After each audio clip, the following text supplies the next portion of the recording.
You all set, church? Okay. Good evening, everybody. Welcome and good evening. I'm going to call this meeting to order. Today is Monday, December 15th. The time is 7 p.m. Thank you all for coming to order so quickly. This is a regular meeting of the Springfield City Council. It is our last meeting of calendar year 2025. We're going to start the meeting and call it to order at this time. Madam Clerk, would you please start by calling the roll? Councillor Kern. Present. Present. Councillor Allen. Present. Present. Councillor Govan. Present. Present. Councillor Walsh. Present. Present. Councillor Edwards. Present. Present. Councillor Davila. Present. Present. Councillor Brown. Present. Present. Councillor Whitfield. Present. Present. Councillor Delgado. Present. Present. Councillor Santinello. Absent. Councillor Click Bruce. Present. Present. Councillor Perez. Present. Present. Councillor Fenton. Present. And councilors and our guests, I want to welcome Councilor-elect Jerry Martin, who will be joining us as a councilor in January. As is our custom, I've invited Jerry, soon-to-be Councilor Martin, to sit up here with me. I believe we'll be joined later in the evening by Councilor Hurst, and we'll join him to come up at the appropriate time as well. Will the council and our guests please rise for a moment of silence? Please remain standing for the Pledge of Allegiance. I pledge allegiance to the flag of the United States of America and to the republic for which it stands, one nation, under God, indivisible, with liberty and justice for all. Okay, now, we have more than I would like on this agenda tonight, so we're going to try to go as quickly as possible because we've got some year-end business to attend to and maybe some party to join. So, Madam Clerk, could we please start? Well, I'm going to start with reports of committee. Are there any reports of committee this evening? Sure. Councilors? Councilor Allen? Thanks, Mr. President. I have a report of committee of the Finance Committee. We met, at 5:30 this afternoon and went through 12 items. I believe it was 12 items. Everything was fine. The people from the councilors that were there were Councilor Delgado, Councilor Govan, and myself. I believe just 3 of us. There were 12 items. We went through them all, and Councilor Delgado and I approved all of them to bring to this meeting as approved items. Thank you, Councilor Allen. Any other reports of committee? Seeing none, Madam Clerk, please call the roll on acceptance of the reports of committee. On acceptance, Councillor Kern. Yes. Yes. Councillor Allen. Yes. Yes. Councillor Govan.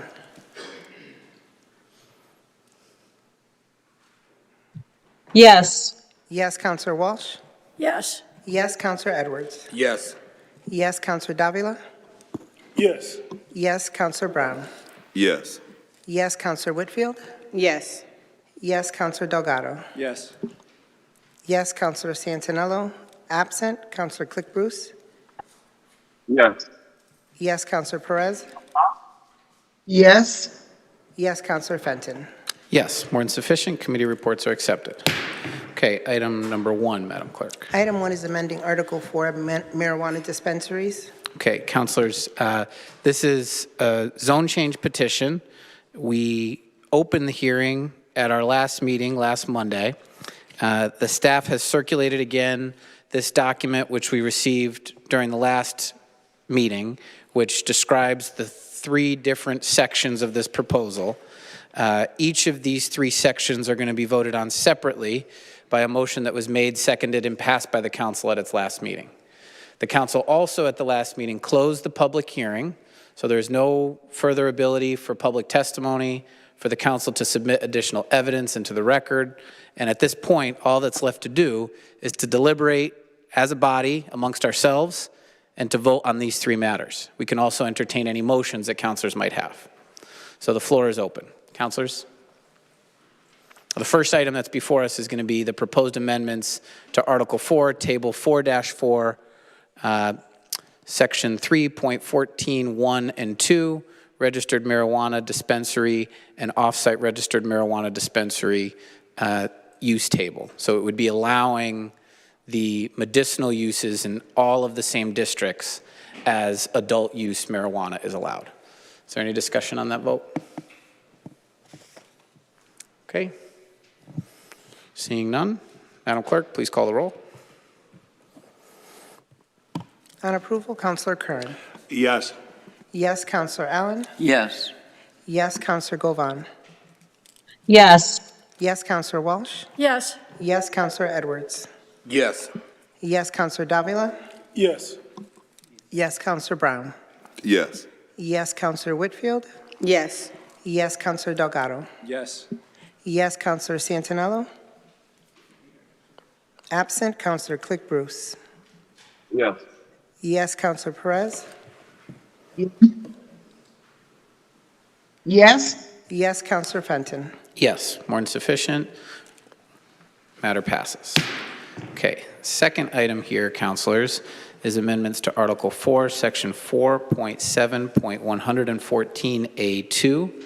This is relating to the setback from public or private schools, and it would change the setback from being 500 feet lot line to lot line from, I think it's the door of the property, nearest point of the property line.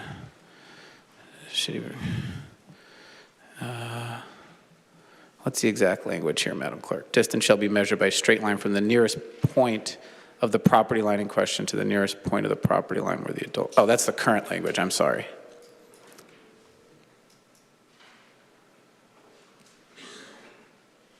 Okay, so it's from the entrance to the geographic center of the nearest school entrance. So it's entrance to entrance. Any questions or deliberation from the council? Councilor Whitfield? Thank you, Mr. President. So there were some concerns about the parking and traffic at the marijuana location, dispensary location. So I went there and I sat there on 2 different occasions for an hour. So I sat there from 7:30 to 8:30 one night, and I sat there from 3:15 to 4:15 during the middle of the day to just gauge how traffic was and how it was going. And then when I sat in the parking lot, it was... Councilor Whitfield, I'm sorry to interrupt you, but because we closed the hearing, we have to be cognizant of not taking any new evidence that wasn't presented at the last hearing.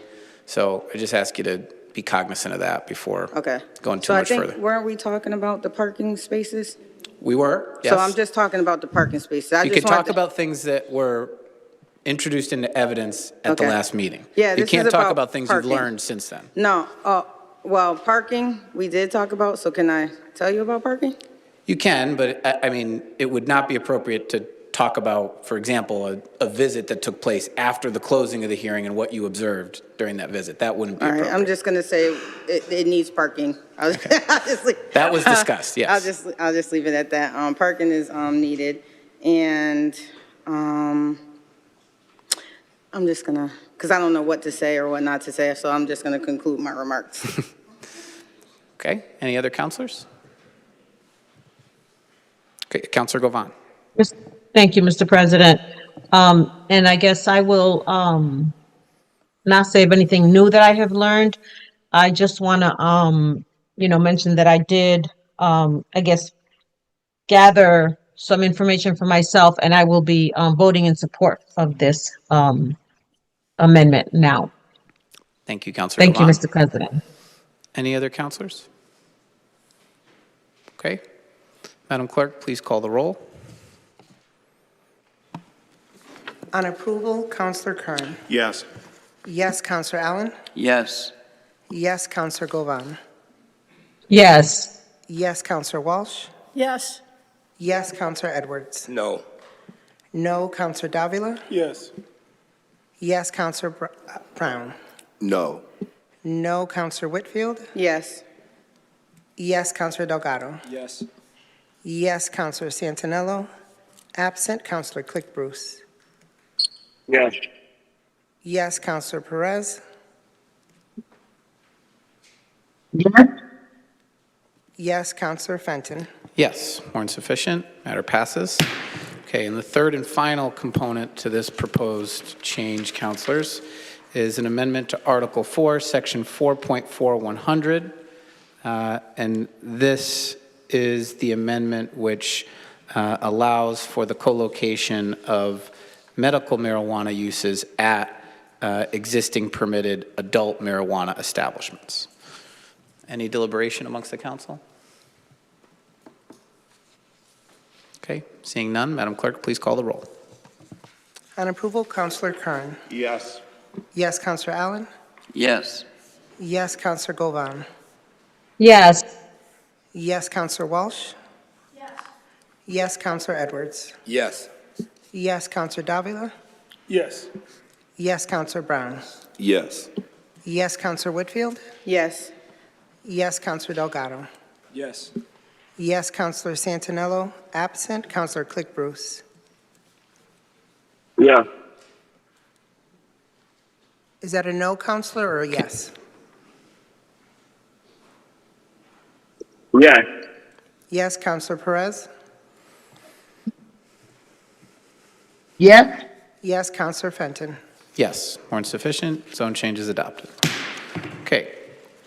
Item number 2, Madam Clerk. Item 2 is amending ordinance Chapter 275, Article 5. Is on for second and final steps. Okay.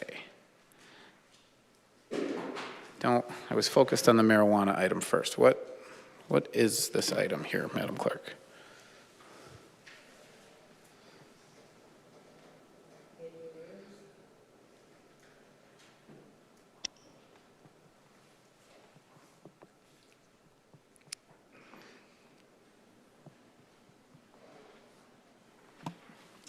Prohibiting the manufacture of kratom. Oh, that's great. Okay, thank you very much. Is there anybody on the council or otherwise wishing to speak to this item? Prohibition of kratom. Councilor Curran. Just quickly, from last week's vote, there's been an overwhelming response in favor of this ordinance, so I think it's going to do great things here in the city, and I really appreciate Helen Carlton Harris's input, as well as City Solicitor Tom Moore's crafting of this legislation, as well as everyone on the council's support of this. Thank you. Thank you, Councilor Curran. Any other councilors? Councilor Brown. Mr. President, may I be recognized, please? Brian Santinello. Madam Clerk, please recognize the councilor in seat number 10. Counselor Santinello.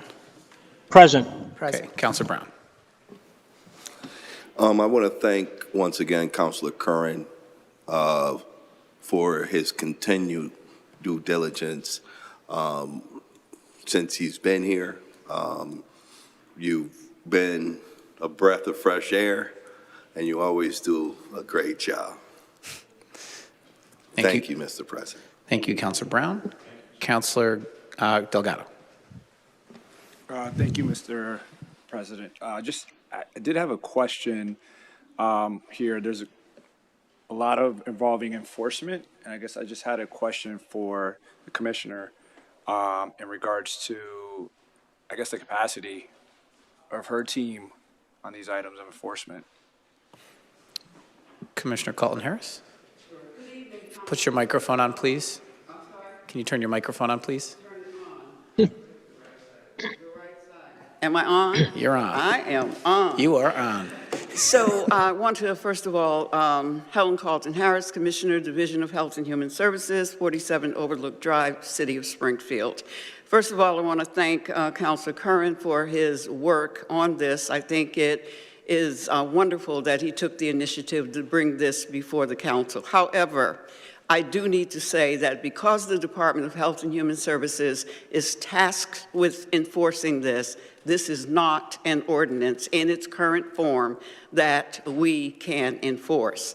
If councilors look at the ordinance, you will see that all kratom products sold or otherwise distributed in the city must be tested by a third-party laboratory to satisfy the requirements. The requirements in the ordinance are 1 through 13. The City of Springfield does not have the ability to test Kratom products in order to assure that they are not containing 7-OH. 7-OH is the product that we want to get off of the shelves. We do not have the ability to enforce this. And I want to be clear, because I do not want anyone to come to me at a later point and say that we have the ordinance and it's not being enforced. I would also say that the Commonwealth of Massachusetts has 2 bills, S1558, and it has another bill which is on the docket.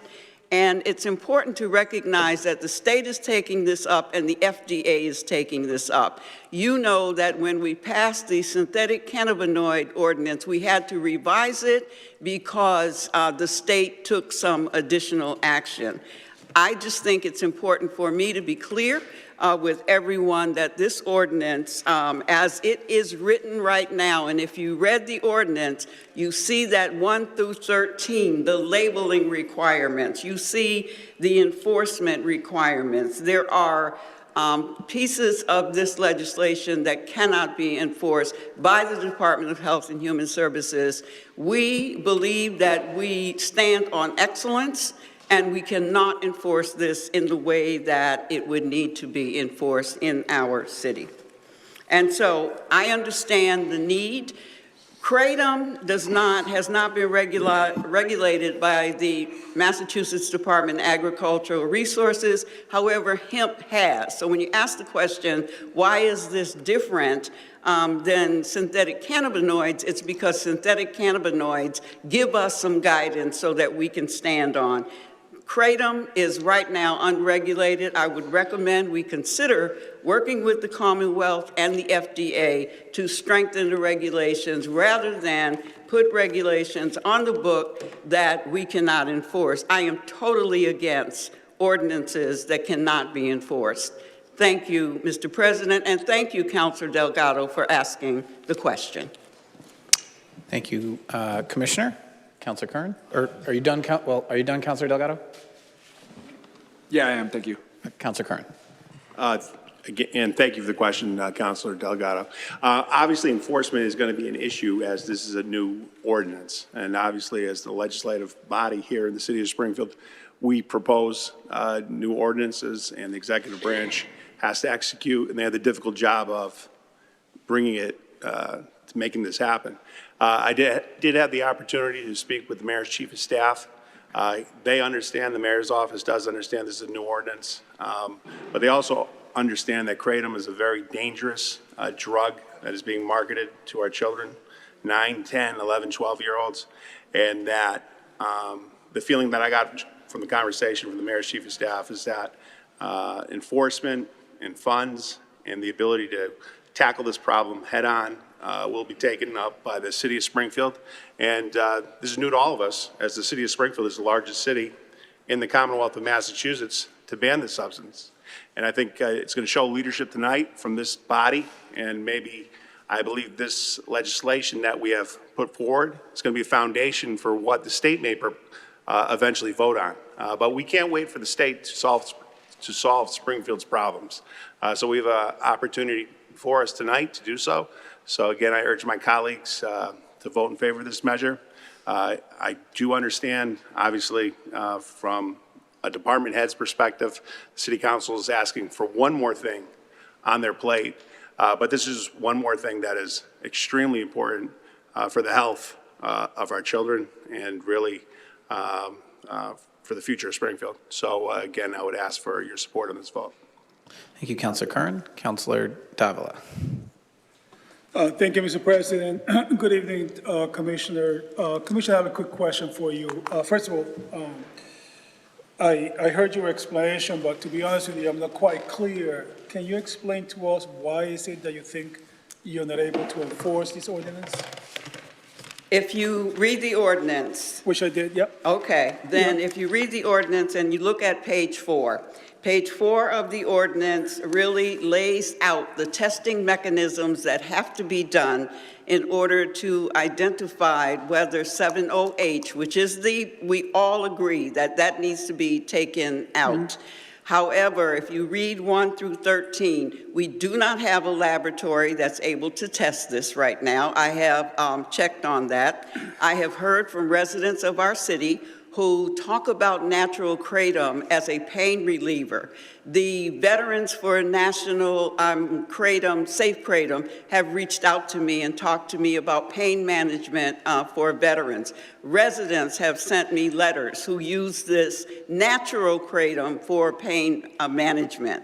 And so if you look at page 4 and you look at 1 through 13, the labeling requirements are something that really cannot be initiated and followed through in our city. We don't have the mechanism to do that.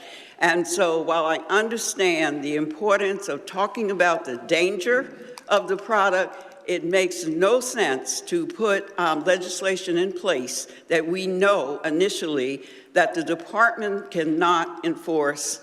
And that is what I'm responding to. Again, I'm on page 4 of the ordinance. Yeah. Page 3 also has a paragraph as well.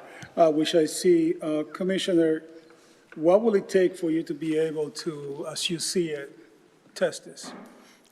We would, well, number one, the ordinance doesn't say who's going to pay for the testing, number one. So the question becomes, is that the city of Springfield who, once we take, if we are able to take these products, have to spend the money in order to test these products? Is the retailer testing? You know that when we did synthetic cannabinoids, we went through an entire educational process with the city of Springfield and vendors. We made sure we were educating, working with the school department and others. And so this did not go through the usual regulatory process we do for public health ordinances in the city of Springfield, at least since I have been bringing ordinances before the city council. Thank you. Mr. President, do we have somebody from the law department that can field the question? Attorney Shea? Ken? Yes, Counselor. Good evening, Attorney. Could you care to, do you have any response regarding the commissioner's statements about enforcement? Because I'm assuming this was vetted through you guys, right? Well, Councilor Davila and Attorney Shea, feel free to answer, but I did want to point out and acknowledge that Attorney Moore is also here. He's in the back, and I think he was more involved in drafting it. If you'd like to defer to him, or if you have the answer, Ken, without whatever you'd objection, like. whatever you want. well, I mean, certainly Attorney Moore could respond, but my response to the commissioner is, I heard her say that the city isn't capable of doing the testing and doing the things required in the ordinance. So it would behoove the council to not pass something that the department chairman is telling you she can't enforce. I mean, the council is free to vote anything on the books it wants, but to put something on the books you can't enforce doesn't seem to make sense. That's the best I can tell you. Thank you, Attorney Shea. Attorney Moore, do you have any follow-up? If I'm through the president, if I may. Attorney Moore, you could turn your microphone on, please.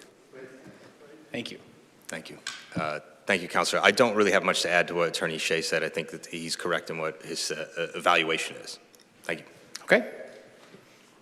Is that good?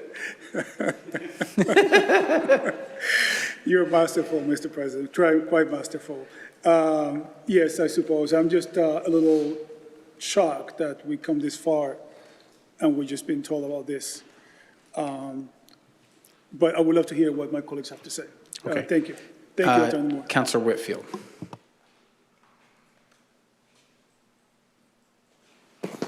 Thank you, Mr. President.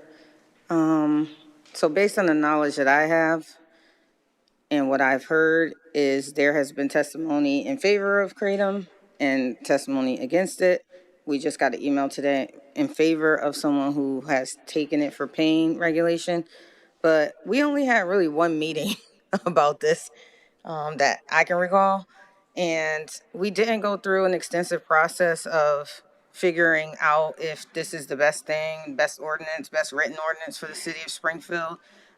So if the department has said they cannot enforce this, and the chief of staff isn't here to confirm what Councilor Curran said, I'm not gonna be able to move this item forward.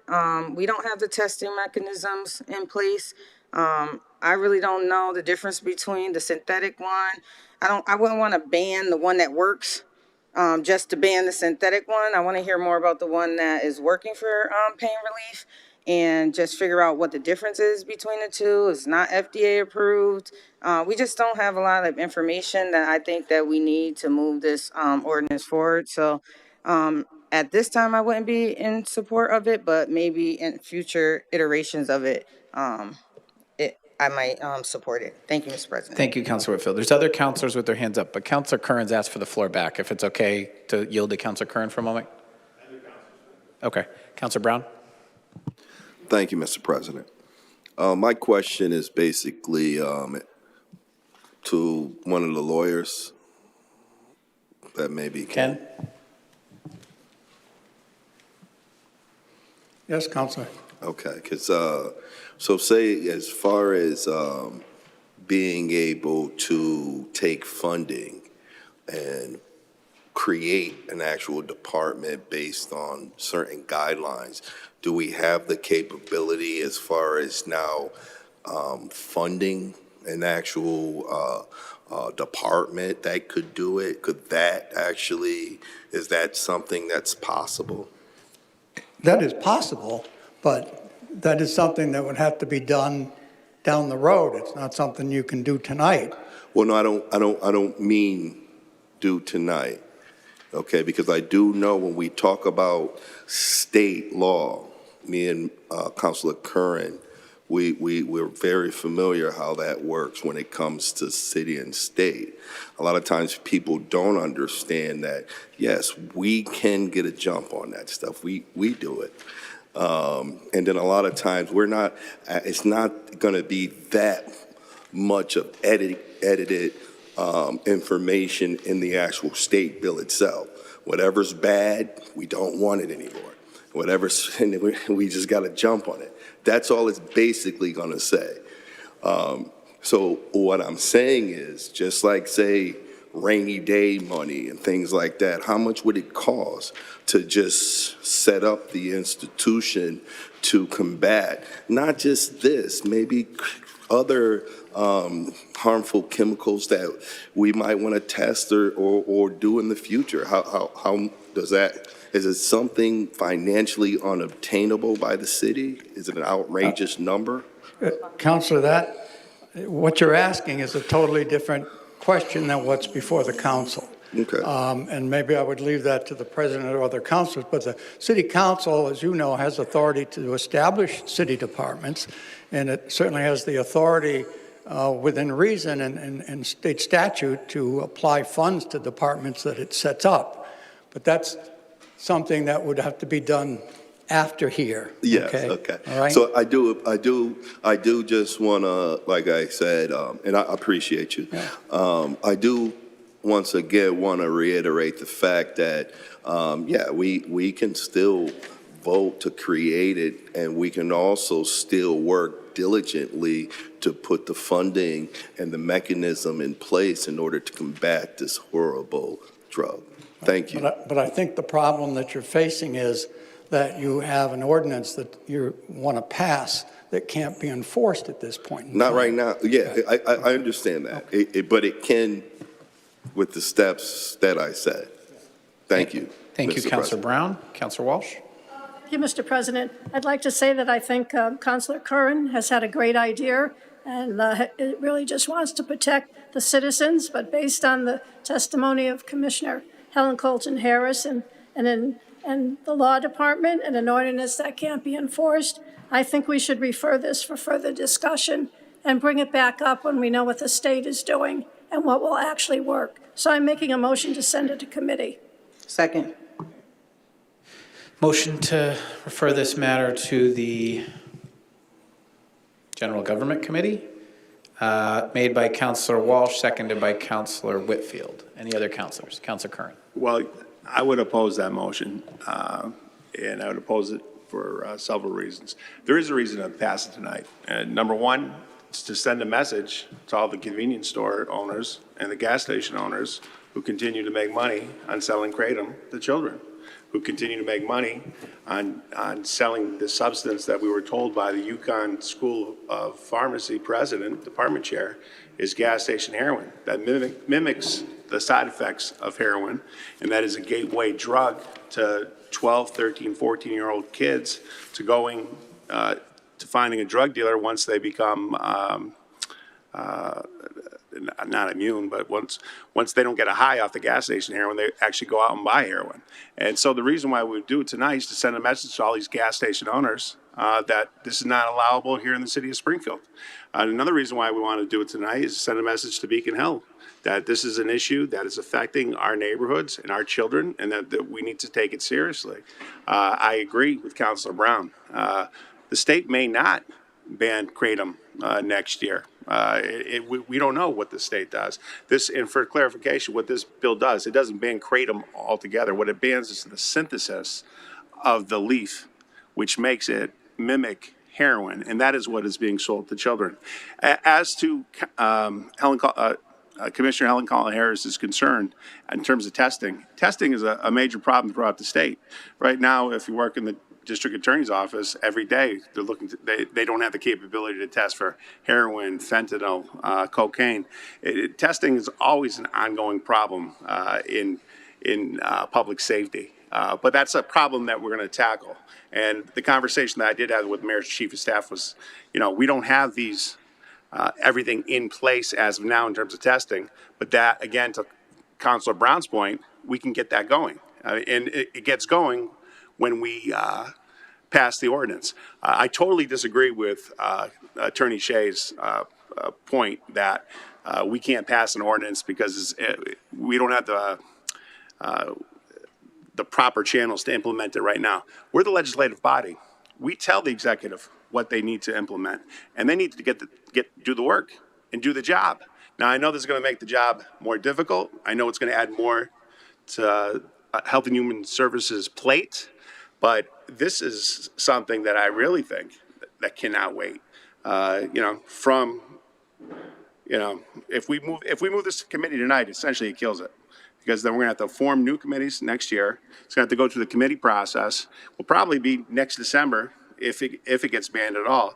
And in that time, we don't know how many kids are going to be targeted by this gas station heroin that comes in the form, as we saw at the presentation, if we were there, cookies, ice cream cones, candy canes, and that's what they're doing. And why are they doing this? Because there's money involved. There's a ton of money in this. And so I think we have a prime opportunity to send a message, not in Springfield. We have a prime opportunity to lead here in Western Massachusetts. We have a prime opportunity to lead in the state.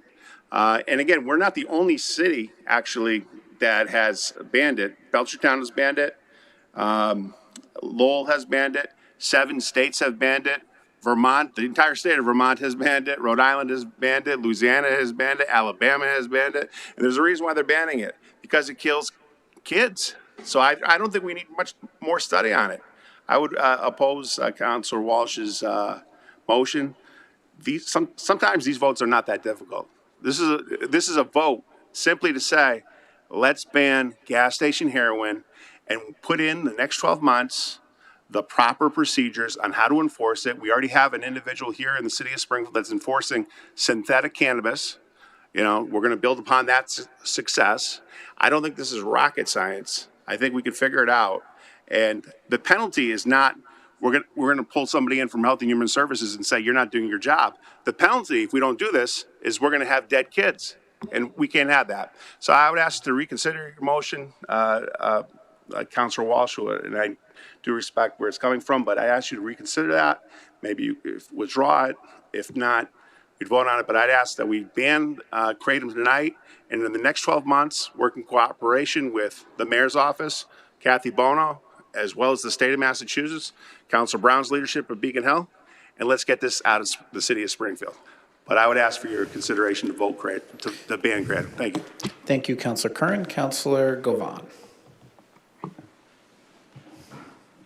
Thank you, Mr. President. And I was conflicted on this, also because I was looking and what I heard what Commissioner Carlton Harris said about the enforcement piece of it. And I've also received a ton of emails from both sides. I've heard from parents who've lost their children, and you guys know how that subject is very sensitive to me. And I want to protect those kids. And then I also want to be able to allow the people who are taking it, who are not using the synthetic substance that is killing our children, to be out there. So I had a question. I don't know if anyone can answer this. How many of our people have died in the city of Springfield because of this? Do we know? I don't know who can answer that. You repeat that question, Councilor Govan? How many overdoses of kratom have there been in the city of Springfield?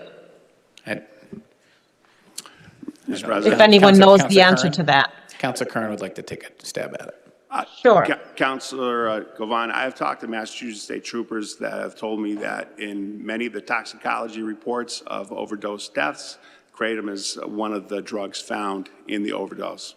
So it is being found in overdose deaths. And I've talked to individuals at the Carlson Center that people have been treated for the addiction to kratom itself, not just heroin, but it is being found more and more in overdose deaths from people who've passed away from a heroin overdose. Thank you, Councilor Curran. And again, I'm very ignorant about this topic. I just heard the word maybe when this ordinance first came up in city council. And I know that we also do pass ordinances that don't, for lack of a better word, have any teeth because there's no funding for it.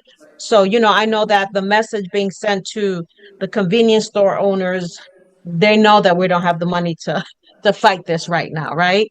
So I was actually thinking about, I know there's a motion to send it to committee, but would it be possible to, because Commissioner Carlton Harris said that the ordinance is going to ban those specific ingredients that are causing the issues and not kratom itself. Is that correct, Commissioner? Is that what I heard? She's making her way back up to the podium. Okay. Councilor. Commissioner?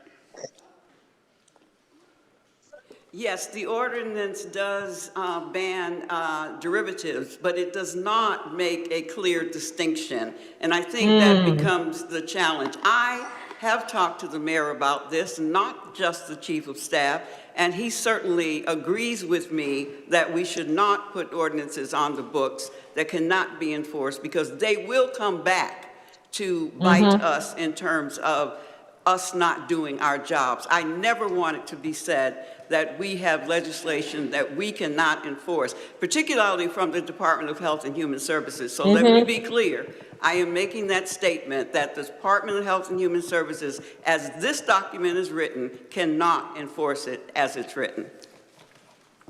Thank you, Commissioner. So having heard that, then I think that it would be prudent of us to take a look at it. Then I agreed to sending it to committee, and hopefully, in the next year, we will be able to take it up sooner rather than later.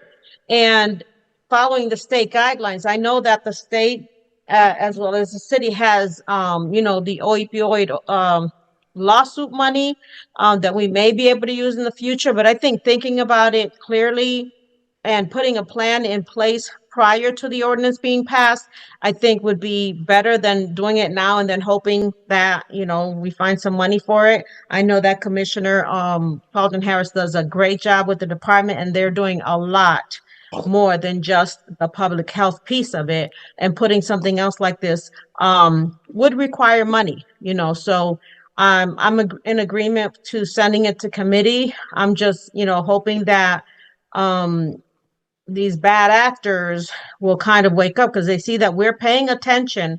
We are going to be hopefully coming after them and putting a stop to it because we can't allow our community to continue to be in danger like this. So thank you, Mr. President. Thank you, Councilor Govan. Councilor Walsh. Thank you, Mr. President. Point of information, I'm not saying, Councilor Curran, never to pass this, because I think it's a good idea, but I think there are two sides to it. And I did hear Commissioner Harris talk about veterans, and I'd be very curious to know what impact this is having on veterans before I pass this. So I will not be withdrawing my motion. Thank you, Councilor Walsh. Councilor Whitfield.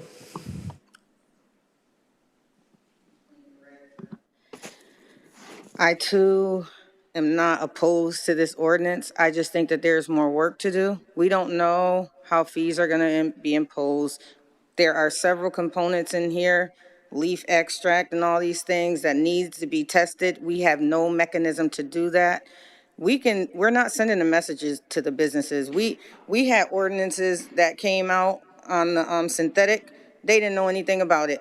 They don't know anything about it unless we send some mailers out to them. They're not gonna know anything about it unless they're watching city council meetings, which they typically don't do. We are not sending a message to them. Even when the legal limit for tobacco changed, they had to actually do enforcement to some of the businesses that were selling to minors in order for them to get the message. They still were doing it. So this really isn't gonna send a message, but it's gonna send a message that we're putting ordinances on the books that we cannot enforce because we just don't, it's not all together. I think it's great that it's brought to our attention, but I go to the Hampden County Addiction Task Force and I've never heard of Kratom before. Until you brought it here that day in that meeting, I had never heard of Kratom in my life. I'm not saying it's not talked about with anyone, but even with the Hampden County Addiction Task Force, they talk about many things. I never heard about Kratom before in my life. Don't have real numbers or statistics on who's been impacted by it. We should have more of that data. Saying someone told this and told that and told this, no, we need them at the table giving us the information for us to make real educated decisions based on the information that's provided for ourselves. I'm not a hearsay type of person, and I'm not saying that you didn't talk to these people, but we should hear from them ourselves so we can ask them specific questions that will help us make decisions. I think it's great that you brought it to our attention, and I would love to do more research on it and see who it is impacting negatively and positively and how we can make this ordinance like really meaty and stick. So for that reason, I do want to send it to committee. Thank you, Councilor Whitfield. Councilor Delgado. Thank you. Am I able to ask a question to Councilor Curran? If he's willing to answer, is a different question, but yes, Well, you no, can. because I'm hearing the back and forth on this, and I want to. I do have questions. Obviously, there are other communities that you said that have started this, and I know there's a concern around the enforcement piece on it. I guess if you're aware, what are other communities doing around enforcement? And are there companies that are currently doing testing that you're aware of? Because one of my thoughts is maybe we on our own can't do an enforcement, but maybe if we work with other communities who might be already doing the work in terms of collaborating on this type of enforcement, since it sounds, I've never heard of it until this. So I'm just curious what you know of other communities are doing and who's doing the testing currently. Well, I know Belchtown has banned it, and I know obviously the state of Rhode Island and Vermont has banned it, and I believe the city of Lowell has banned it. The synthesized part, not kratom, but the synthesized, what we're talking about today. In terms of the testing and that part of it, I don't know the mechanics of that. That's really how they're executing it on the administrative side. But as a former prosecutor who's worked in heroin cases before, you know, there are labs. You work for the Department of Public Safety. There are ways to do it. Obviously, we don't have funding here to go out and test grade, because this is the first time we're actually putting it together. But the reason why I believe speed is really one of the main factors here is from the doctor we heard from University of UConn. Basically, he said that this is the fourth wave of opioid overdose deaths. And the last time when the overdose started hitting Western Massachusetts and Springfield in particular, we were caught flat-footed because we didn't know that there was OxyContin being prescribed. We didn't know that doctors were just giving out these prescriptions. We didn't know really the dangers of heroin. And same thing right now. As public policymakers, what I'm hearing is, this is the first time I've ever heard of this. We didn't know, but it's been around for a long time. And so either Springfield acts or it doesn't. I fear that if this goes to the committee, we're not going to have an ordinance for at least a year. And if we don't have an ordinance for at least a year, basically, I think you're going to have children who are going to get hooked on this, and I think you're going to have kids who move on to heroin. And to answer Councilor Walsh's question, yeah, it's going to have a detrimental effect to veterans. I don't think we need a study for that. That's going to happen. But no, in number two, the quicker we move, I think the faster we attack the problem.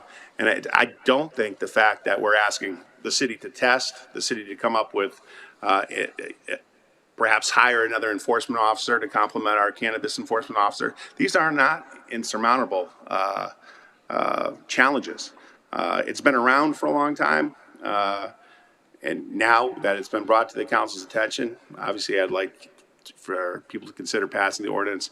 And again, I know it's going to be a lot of work for your department, Helen, but I do think that, I don't think because it's a lot of work, it's something we don't do. But if we don't do it tonight, it's not going to happen for another year.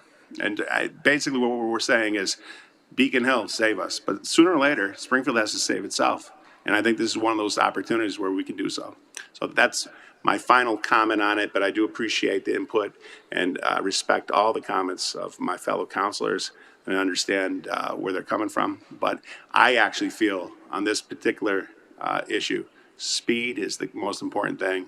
And I do believe sending a message is the most important thing, that if you're selling Kratom, we're going to come for your business. And that's it. Thank you, and that's my final word. Councilor Delgado? Okay. Councilor Brown? Thank you, Mr. President. Once again, I am aware when it comes to what Commissioner Cohen has to take on. She does a fantastic job. I believe that as a city, we need to petition the state and lobby for more funding when it comes to her and her department anyways, just to be honest. But that's still not an excuse to get the ball rolling. There's ordinance in place that we've had in place for a long time that does not work. For example, when I talk to, say, historic homeowners who want to do repairs, it's different when it comes to city ordinance and the certain type of laws and rules they have when they restoring it. When it comes to preservation, we haven't got that stuff in order yet. So there's things on books where one thing says one thing and another thing says another thing. We can work that stuff out. All you do is got to ask anybody who going to repair their home from an historic home the problems they have with city inspectors and the other inspectors. There's a gap. Okay, so when we're talking about fixing the laws and getting the laws in order, I believe we can get the laws in order. I believe we can. I believe we can petition to get more funding to make sure that our kids in our community is protected. I believe Commissioner Helen Colton, if anyone can do it, I believe she can. Get her the money. I can tell you that. I've seen what she did with the COVID. I've seen what she's done. So yes, can she do it now? No, but it's up to us to put it on the books, get her the money, get her the help, get it to her. I believe all I do, when I pass the ball to her, I know she's going to score. So that's not an excuse, okay? All right? So what I'm saying is, and Councilor Curran is correct. If we put this in committee, this will die. This not coming back up. And when it does come back up, we'll have still things in place. Why not get it done now and try to get the funding and stuff than waiting for people being harmed and our kids being harmed and then try to implement it? So I'm not going to support sending this committee. I believe we should support our city, support our residents, and support Councilor Curran on this one, because like I said, we send it to committee, Councilor Curran no longer will be here, okay? So this is something that he's took on, he's researched, it's not rocket science. It's bad, we want to stop it. Thank you, Mr. President. Thank you, Councilor Brown. Councilor Davila?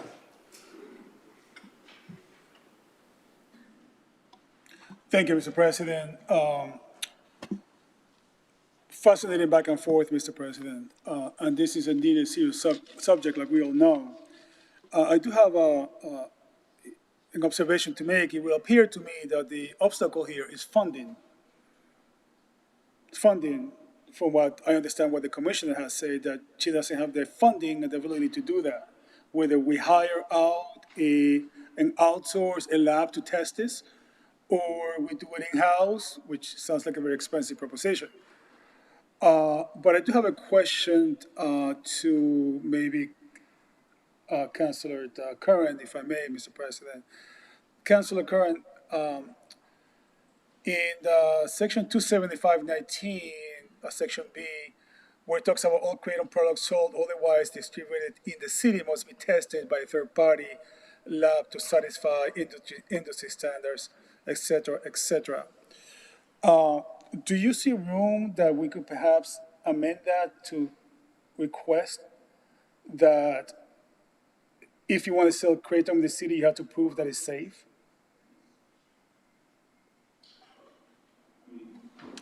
You're asking a question in terms of the enforcement of it. I mean, once, Indirectly, yes. yeah, I mean, that is something that the city is going to have to do. The Health and Human Services is going to have to basically follow some kind of guidelines of how perhaps they do it with synthetic cannabis. And perhaps we can copy and paste what other cities like Lowell, Belchertown are doing. But again, I agree with your point. Yeah, it's money. Obviously, we're going to need some money. We're going to have to go talk to Kathy Bono. We're going to say this is a priority. She's going to have to find some money in our $700 million budget. But for this, I think we're going to be able to do that. But in terms of the testing, we're going to figure out the testing. I mean, the testing. I mean, that's an issue throughout the state, throughout all the district attorney's office, and throughout the public safety community. So I don't think that's a reason not to pass the ordinance. I mean, as soon as we pass the ordinance, again, to follow up on Councilor Brown, that's something that once the city council said this is a priority, the city executive branch is going to have to figure out how to do it. That really isn't our job. Our job is to kind of set the policy. The job of Health and Human Services is to implement it. So I want to set the policy. Let's ban Kratom, the synthesize, and let's have Health and Human Service implement it. But if we send it to the committee tonight, the implementation is going to take a year, and that is the problem. So I don't, again, I said this was my last word.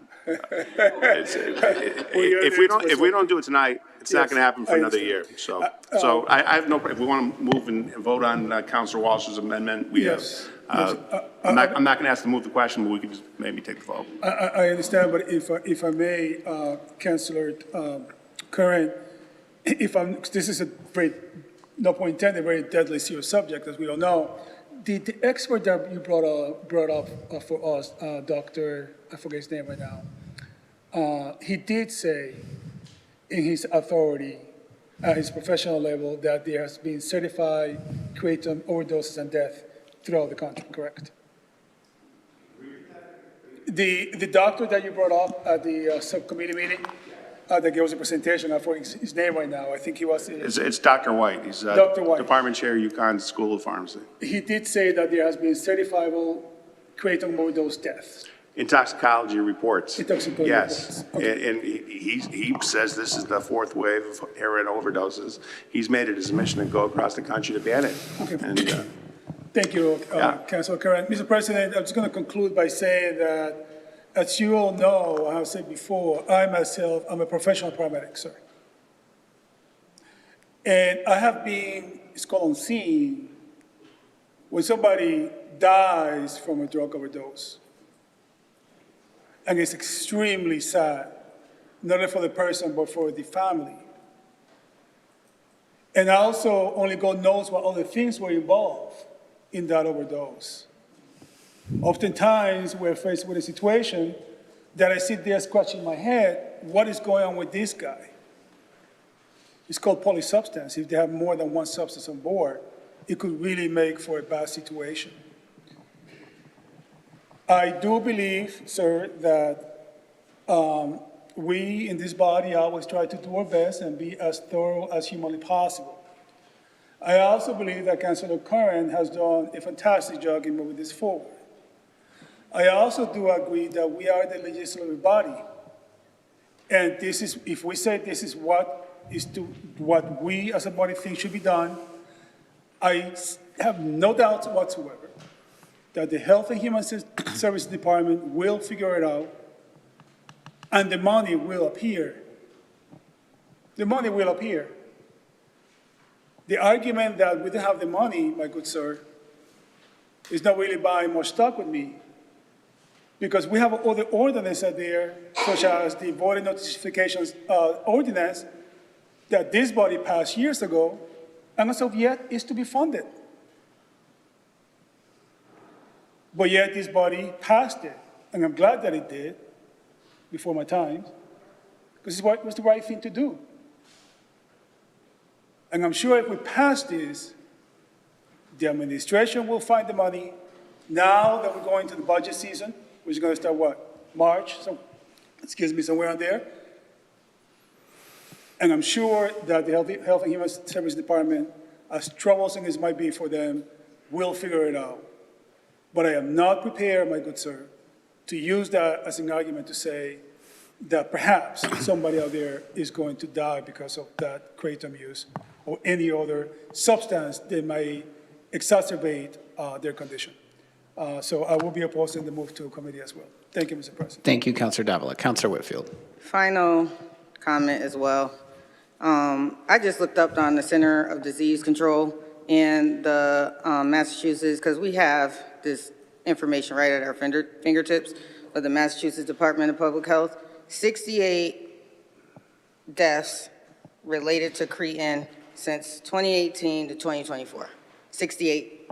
And all of them except one death had other substance uses, other opioid uses, fentanyl and other things. So it's not a widespread epidemic in Massachusetts. It's been 68 deaths since 2018 to 2024 with other substances that contributed. So we can't say that kratom by itself caused these deaths.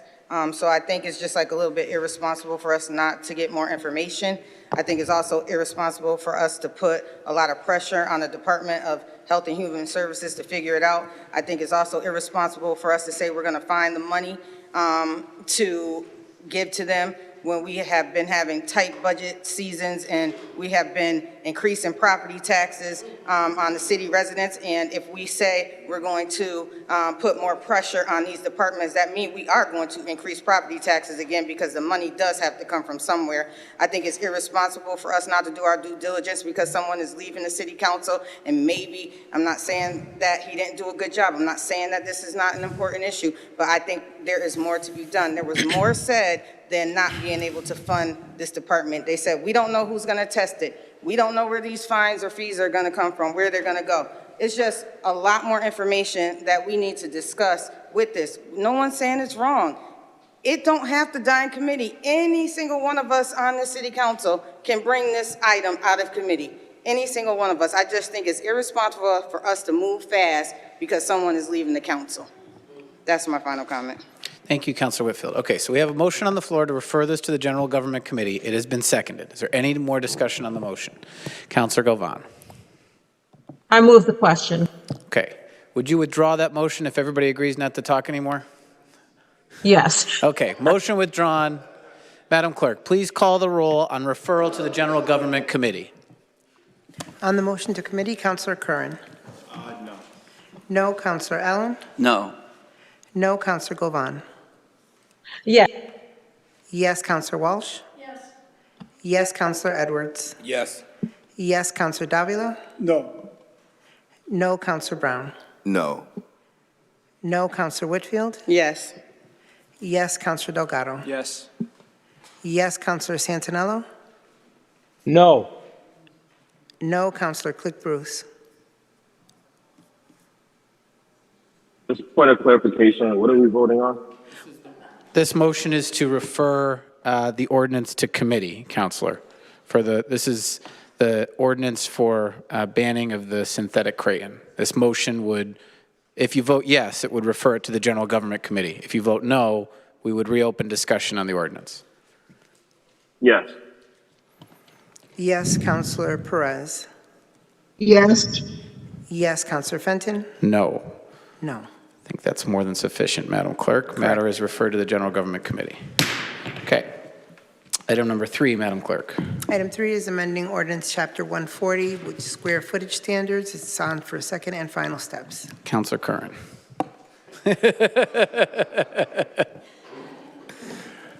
All right. First, I want to say to Councilor Brown, as I watch City Council next year as a spectator, I want you here in chambers because you make a heck of a lot more sense than you do when you're on the Zoom. From your last speech. So I want you here in chambers every Monday. All right.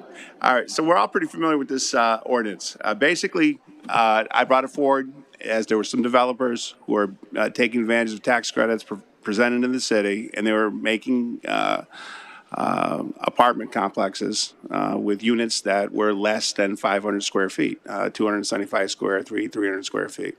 And they were coming before the city council and representing that square footage as one-bedroom apartments. As a real estate attorney, former real estate broker, first thing you always ask for, what's the square footage? In the state of Massachusetts, there are guidelines. These guidelines are set by the Department of Housing, and the guidelines state that a 500 square foot unit is the suggested size for a studio apartment. That's not a one bedroom, that's a studio. 600 would be a one bedroom, and then upwards would be 2 bedrooms, 3 bedrooms, 4 bedrooms. I wanted to put in a definition. So when developers come to that microphone, they don't speak to the Springfield City Council and simply come up with fuzzy math, their own set of facts. We're one of the few councils throughout the state. We don't ask any of the developers or any of the lawyers to take an oath before us. They're not under oath. So they say, and we take for verbatim, and we have to rely on it because we don't have staffs like they have the State House of 10, 15 people or whatnot to do the research. What they're saying is true. So when we have developers coming from Boston saying they're going to put in one-bedroom apartments, and they're really only 275, 375 square feet, that's wrong. So all this does is it puts a square footage based on the state guidelines for what a studio, 1 bedroom, 2 bedroom, 3 bedroom apartment is. If you're going to build an apartment less than 500 square feet, you can do so. It is not banned. You can build 50 units of 275 square foot apartments, but you have to, when you go before the city council, at least notify us that you're going to do so. And that's all it is. It labels what, and in conjunction with the state guidelines, what apartment sizes are. And that is it. We passed this already, and I'd like for my colleagues to consider it again. Thank you. Okay. Any counselors? Counselor Brown. I won't beat you up on this. I'm sure Councilor Whitfield will. No, I'm ready now. I want to say, I believe, and I do believe Councilor Whitfield maybe brought, like, the state guidelines, I think it was a little bit smaller than 500, if I'm correct, wasn't it? Your microphone, Counselor. Sorry. Department of Housing does have suggested guidelines of what they should. There's no permanent thing, but they suggested in 2018 500 square feet for a studio, and the city of Boston did adopt at that time that as its language. The city of Boston allows, again, as Springfield will, for smaller apartments than 500 square feet.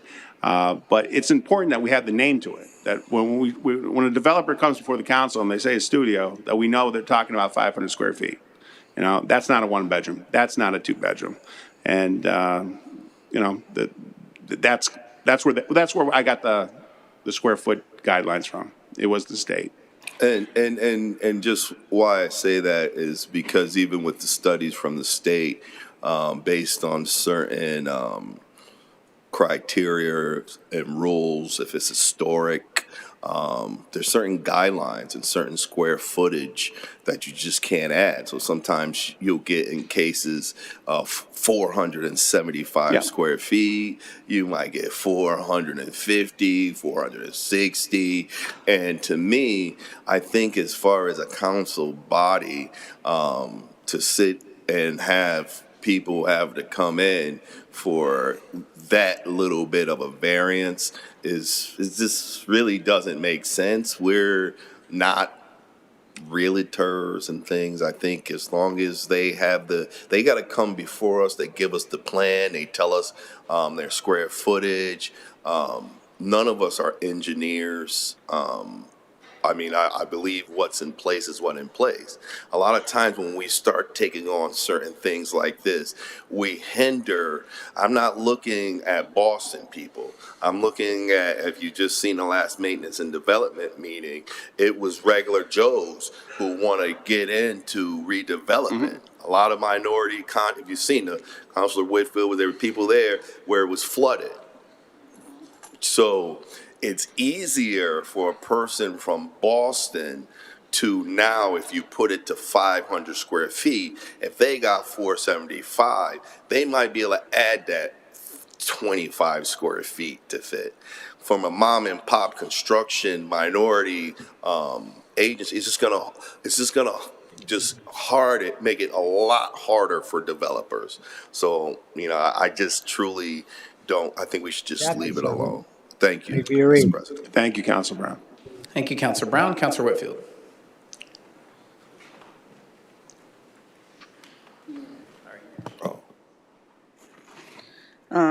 Thank you, Mr. President. As a property developer myself, it's already a lot of red tape that developers have to go through. If they have to do a zone change and then they have to get a variance and all these other things, it's so much that they have to go through. We have to go through already just to build housing in the city of Springfield. As I said before, if you're on a bench in a park, would you mind being in a 450 square foot studio or one bedroom apartment? I don't think so. You want to get off of that bench and you want to get into an apartment where it's warm, you can make meals, take showers, and take baths. 450 square foot is not that small. I mean, ADUs, the biggest that you can build is 900 square feet, which is not huge, but it's not that small. Most one bedrooms are about 750 square feet, a little less, 600 square feet. I just don't see the purpose of putting more red tape in front of developers, especially the new and emerging developers that's probably going to build these smaller units. I haven't really seen anyone come before the council with like 250 square foot apartments. They're usually at 500 as it stands. So I don't think that we need to give developers more of a problem with setting this guidelines to come to the city council if it's less than 500 square feet. If it's 490, then they got to come to the city council. Like, that really just doesn't make a lot of sense to me. So unfortunately, I can't support this. Thank you, Councilor Whitfield. Councilor Govan. Thank you, Mr. President. I really like the spirit of this ordinance because I have to disagree with Madam President. Just because someone's in a park bench, they should be grateful for a very tiny, small apartment, right? If they're on the park bench, they might not be able to afford that apartment, no matter how big or small it is, right? So I do appreciate people having enough space to have a friend over, right? Or have some company sometimes in a very small space studio or whatever it is not really comfortable. And I believe in giving people their dignity and the respect that human beings deserve. So I really like the spirit of what Councilor Curran is intending. So I'm not sure if is this an ordinance, Mr. President? Yes, it is. It is, okay. And I know that we have talked about it before. I do also, I know that a lot of developers, I guess, think that it's hard to do business in Springfield. Although I see a lot of development out there. Some of the smaller contractors may, have a hard time, but I really love what Council Whitfield has said in the past, and that, we should develop some mentoring programs between the bigger contractors and the smaller contractors so they could show them the ropes and honestly show them the I'm not sure what I'm going to call it, but show them, how they do business in Springfield. I'll put it that way. So I'm not sure exactly how I want to vote on this because I really believe in having people, have their dignity and their respect, and requiring that they have a big enough apartment, I think, is something that we should all be doing. We should all ensure that. I am glad to hear that for the developers that have come in the last few months, all of them actually have had an adequate size. So I don't know if this is necessary, right? And what we could do is make sure, going forward that we always ask that question, because I think we've been asking that question, and it's a good question. So I'm actually right now conflicted. So thank you, Mr. President. Thank you, Councilor Govan. Councilor Brown. Thank you, Mr. President. I'll just add real quickly. I know there's dire need for housing when it comes to the senior community. And when you're talking about senior homes, if you go into Ward 4, you see we have the Independence House. We have a area on right there on Oak Grove. And when you look at that square footage, it's not a big square footage. It's designed to be user friendly for seniors. They're not looking to walk around some big, huge apartment. It's designed handicap friendly, everything right there and open for you. So when you think of 500 square feet, 400 square feet, those independent houses, if you were to go in them, I wouldn't think they're 500 square feet. And it is more than enough as far as to provide senior living. I think, if anything, I would like to see that hospital that's condemned made for senior living. We need more and more senior living. So I just don't see hindering. Those are the people I would want, seniors and maybe first starting college students and things like that. We need all kinds of housing, and that would hinder those demographics. Thank you, Mr. President. Thank you, Councilor Brown. Okay, Councilor Curran. Just to wrap it up on my end and my final thoughts, I would tend to agree with Councilor Govan. My own personal experience, my parents were immigrants. They were sleeping on a park bench, and that's why they came to the city of Springfield. And they came to the city of Springfield because we had quality housing. And when they got here, they were able to rent 2,000 square foot houses. I mean, there was quality housing, but that was a long time ago. That was the 1950s and 1960s. Times have changed, and economic incentives have changed. There are now DCRS mortgage loans that you don't need a W-2, you don't need a job. They're based solely on rent. That, if the mortgage broker knows that you got a two-bedroom or a three-bedroom, they're going to give you a loan without the job. And those are all over Springfield, and they are raising the rents and they're raising the prices of housing here. So the economic incentives have changed.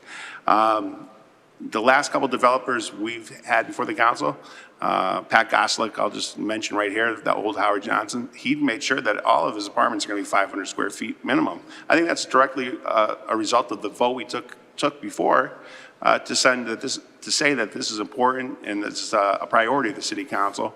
And I think if we pass this, I think we're going to see better quality housing for everyone. I'm not a developer. I respect the work that you do as a developer, Councilor Whitfield. But I'm a city councilor, and I'm proud to have served with all of you, as it was noted before, my last night. And part of our job as a city councilor is to lobby and represent people who are not here. And one voice that needs to be heard in this debate are not the developers, not the builders, not even the homeowners, but the renters. And I think this is going to be an easy way to provide a quality of life and a habitable apartment for so many renters here in the city of Springfield, which is probably 50% of our city. And again, we're not banning it. We're simply saying, is there a hoop that you're going to have to jump through? Yes. But I think it's going to be a hoop that's going to be well worth it for all the renters who live here in the city of Springfield and that deserve humane, habitable, and affordable housing. So that is it. Thank you for your consideration. Appreciate it. Thank you, Councilor Curran. Okay, any other councilors? This is on for second and final step. If there's no other councilors or any motions at this time, Madam Clerk, please call the roll. On approval, Councilor Curran. Yes. Yes, Councilor Allen. Yes. Yes, Councilor Govan. Yes. Yes, Councilor Walsh. Yes, Councilor Edwards. No. No, Councilor Davila. Yes. Yes, Councilor Brown. No. No, Councilor Whitfield. No. No, Councilor Delgado. No. No, Councilor Santinello. Yes. Yes, Councilor Click Bruce.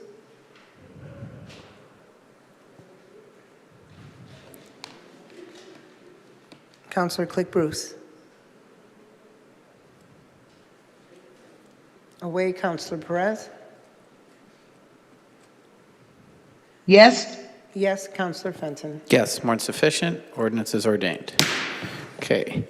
Now, Madam Clerk, let's take items 4 through 8 together. Hopefully there's not a lot of discussion on these parking ban and stop sign installations. Madam Clerk. Item 4 is 23 through 35 Windermere Street, a stop sign. Item 5 is 25 through 37 Girard Ave, no parking. Item 6 is 25-43 Pratt Street, no parking, 8 a.m. to 6 p.m. Item 7 is 43 Pratt Street, loading zone. Item 8 is 46 Parker Street, stop sign. Okay, Mr. Signoli, please hold. Councilors, does anybody feel the need that we need to discuss any of these items, or can we proceed to a vote on these? Okay. All right. Madam Clerk, please call the roll on approval, items 4 through 8. On approval, Councilor Curran. Yes. Yes, Councilor Allen. Yes. Yes, Councilor Govan. Yeah. Yes, Councilor Walsh. Yes. Yes, Councilor Edwards. Yes. Yes, Councilor Davila. Yes. Yes, Councilor Brown. Yes. Yes, Councilor Whitfield. Yes. Yes, Councilor Delgado. Yes. Yes, Councilor Santinello. Away, Councilor Click Bruce. Yes. Yes, Councilor Yes. Perez. Councilor Santinello. Yes. Yes. Yes, Councilor Click Bruce. Yes, Councilor Perez. Yes. Yes, Councilor Fenton. Yes, more than sufficient. Petitions 4 through 8 are approved. Thank you, Chris. Okay, item number 9, Madam Clerk. Item 9 is an order approving grant of easement to the Springfield Redevelopment Authority, Bruce Landon Way. Attorney Moore. Thank you, Mr. President. Attorney Thomas Moore, Springfield Law Department, 36 Court Street. Thank you, councilors, for hearing me on the last meeting of the year. I appreciate it. I'm here on a very pleasant item. I'm pleased to report we're looking for an order tonight for an easement to transfer rights to the Springfield Redevelopment Authority to complete a demonstration project, which essentially will activate Bruce Landon Way and transform it into what you've kind of witnessed being done over the last year and a half, which is what we have street activation, something like a mini Yawkey Way outside of Fenway Park. So the demonstration project essentially allows the MCCA, the Massachusetts Convention Center Authority, to operate the Bruce Landon Way street, although it still will remain a public way.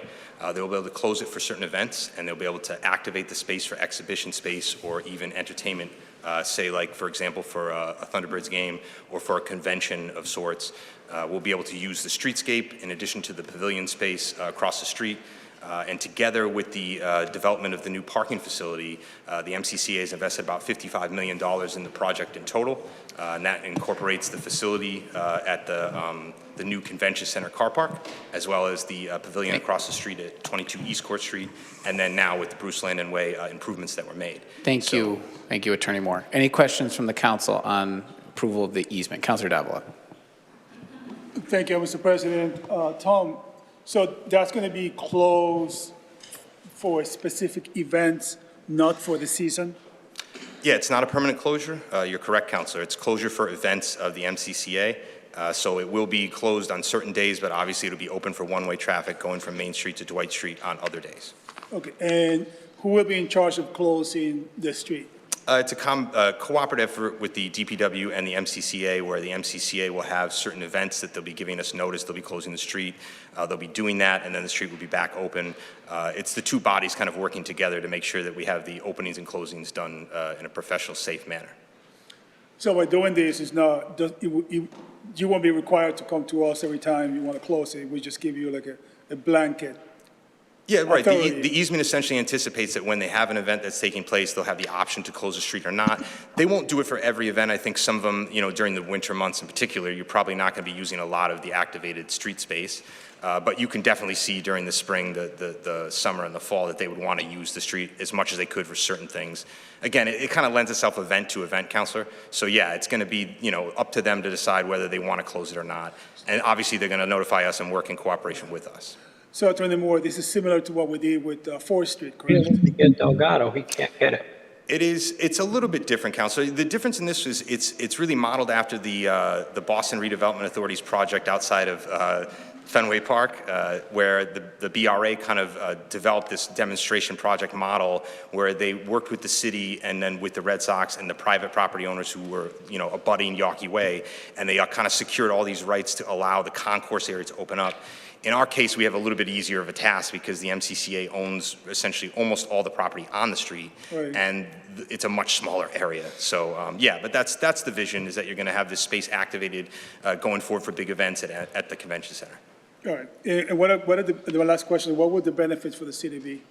I think the benefits are drawing people in for economic development opportunities, bringing people downtown hours before an event. I think I have CDO Tim Sheehan here to answer anything more specific on that front, but it really is, it's going to be an exciting project for the city where a lot more people will be able to get downtown and be able to be outside and activated in the downtown area, especially with the completion of Court Square Park. It's really going to be a great area for people coming in and seeing a show. Yeah, thank you, Attorney Moore. Thank you, Mr. President. Thank you, Councilor. Thank you, Councilor Davila. Any other councilors on the easement? Okay, seeing none, Madam Clerk, please call the roll. On approval, Councilor Curran. Yes. Yes, Councilor Allen. Yes. Yes, Councilor Govan. Yes. Yes, Councilor Walsh. Yes. Yes, Councilor Edwards. Yes. Yes, Councilor Davila. Yes. Yes, Councilor Brown. Yes. Yes, Councilor Whitfield. Yes. Yes, Councilor Delgado. Yes. Yes, Councilor Santinello. Yes. Yes, Councilor Click Bruce. Yeah. Yes, Councilor Perez. Yes. Yes, Councilor Fenton. Yes. More than sufficient. Order is approved. Item number 10, Madam Clerk.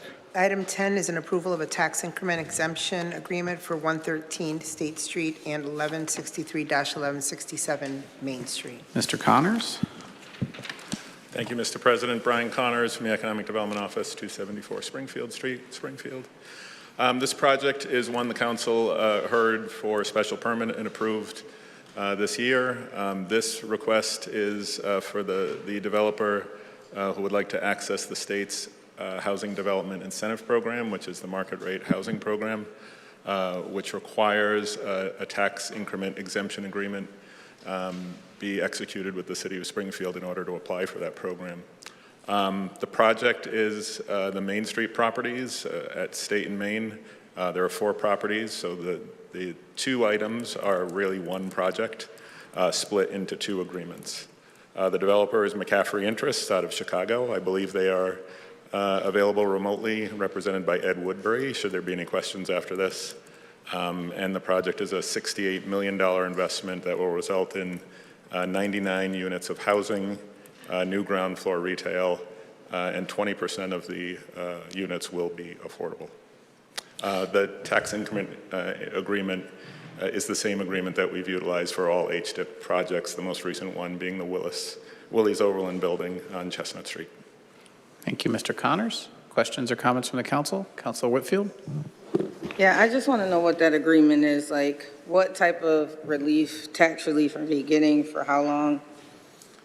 Sure. Councilor Whitfield, so the agreement is a 10-year agreement. The exemption only applies to new growth, so it's only applies to the investment that is created by the project. So there's a base value there. There's a value of just the buildings as they are today. The exemption doesn't apply to that. The exemption also does not apply to commercial space. So it only applies to new growth on the residential units. So the 99? Yes. What is the dollar amount? I mean, we've got estimates, just based on looking at like projects like Elm Street, multiplying that out.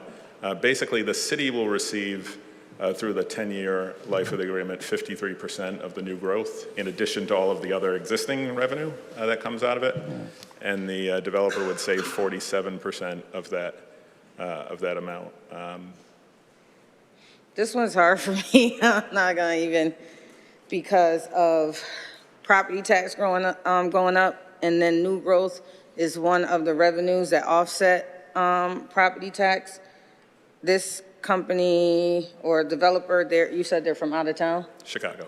From Chicago. Do they have other properties in the city of Springfield? They do not. This is the first one? Correct. And the only way they will do this deal is if we give them this tax increment? This is part of I would say the answer to that is yes. They are on remote and available for that question, but this is a gap filler and a significant gap filler. I should also note to your question, these properties are all today owned by the Springfield Redevelopment Authority, so we are collecting nothing on them for taxes today. I guess something is better than nothing, right? Thank you. Thank you, Councilor Whitfield. Councilor Brown? Yes, I was just quick question as far as the actual work that's going to be performed. Who's doing the work on the redevelopment on it? The labor? Yes, sir. I might want to ask Ed Woodbury to answer that if he's available. Okay. Sure, I am. Mr. Woodbury, just please introduce yourself, name and address, please. Yes, Ed Woodbury, I'm the president of McCaffrey Interest and reside in Chicago. The actual construction work on the project will be done by, we'll hire obviously a general contractor, and the general contractor will perform. I think the most important thing to keep in mind is when we do projects like this in cities outside Chicago, we certainly will do everything we can to hire both local subcontractors and local labor. And I think as part of our land development agreement, we have a good best efforts criteria to also hire minority and women-owned businesses as well too. Okay, because one of our major things in Springfield, I thank you for investment. We've had out of towners come here, and when it comes to the actual workforce, I know they're under guidelines as far as minorities when it comes to women and minority workers and contractors. I would just hope that we can get contact information to any interesting minorities or even local contractors who would be interested in doing the project. I mean, I'm excited. I thought that was supposed to be redeveloped a long time ago with MGM. I don't know how it fell through. I do recall, so I'm glad to hear that that you guys are coming out here.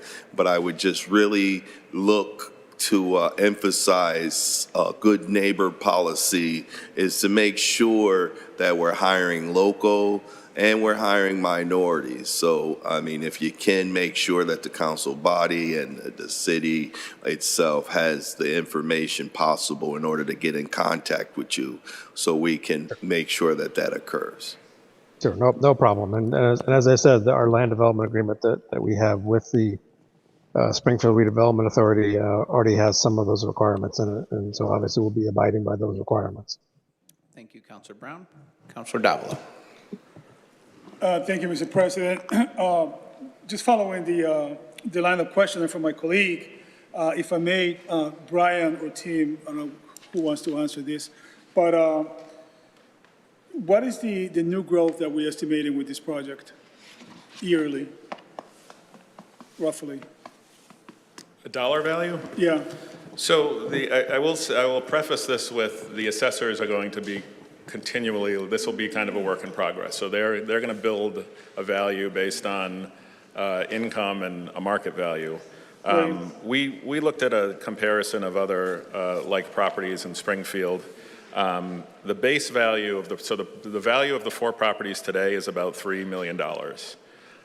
When we looked at multiplying out after the investment based on a per unit value that you see at other like properties in Springfield, we got to a value of close to $12 million.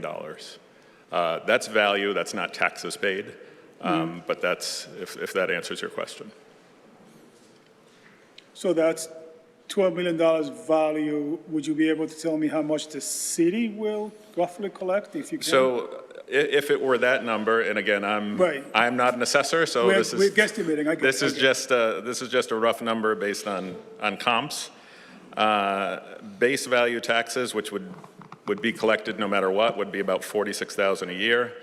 New growth taxes, based on that exemption schedule, would be about $83,000 a year collected. So that's about $129,000 the city would collect each year on average over 10 years. The company would save about $74,000 per year. Okay. Now, Brian, will you be able to tell me, does this HD triggers prevailing wage? I didn't catch the end of that, Does Councilor. this trigger prevailing wage language? This does not Yeah. trigger, the TIF does not trigger prevailing wage language. It does not. No, A TIF does not trigger prevailing wage? it does not. It's public money. There's no money that leaves the city and goes to the developer in this case. Well, potatoes, either way, but it's money that the city is not getting. I didn't write the regulation, but it's, that's how, my understanding is this does not activate prevailing wage. Tim, if I may, Mr. President? Mr. Sheehan? Yes, please.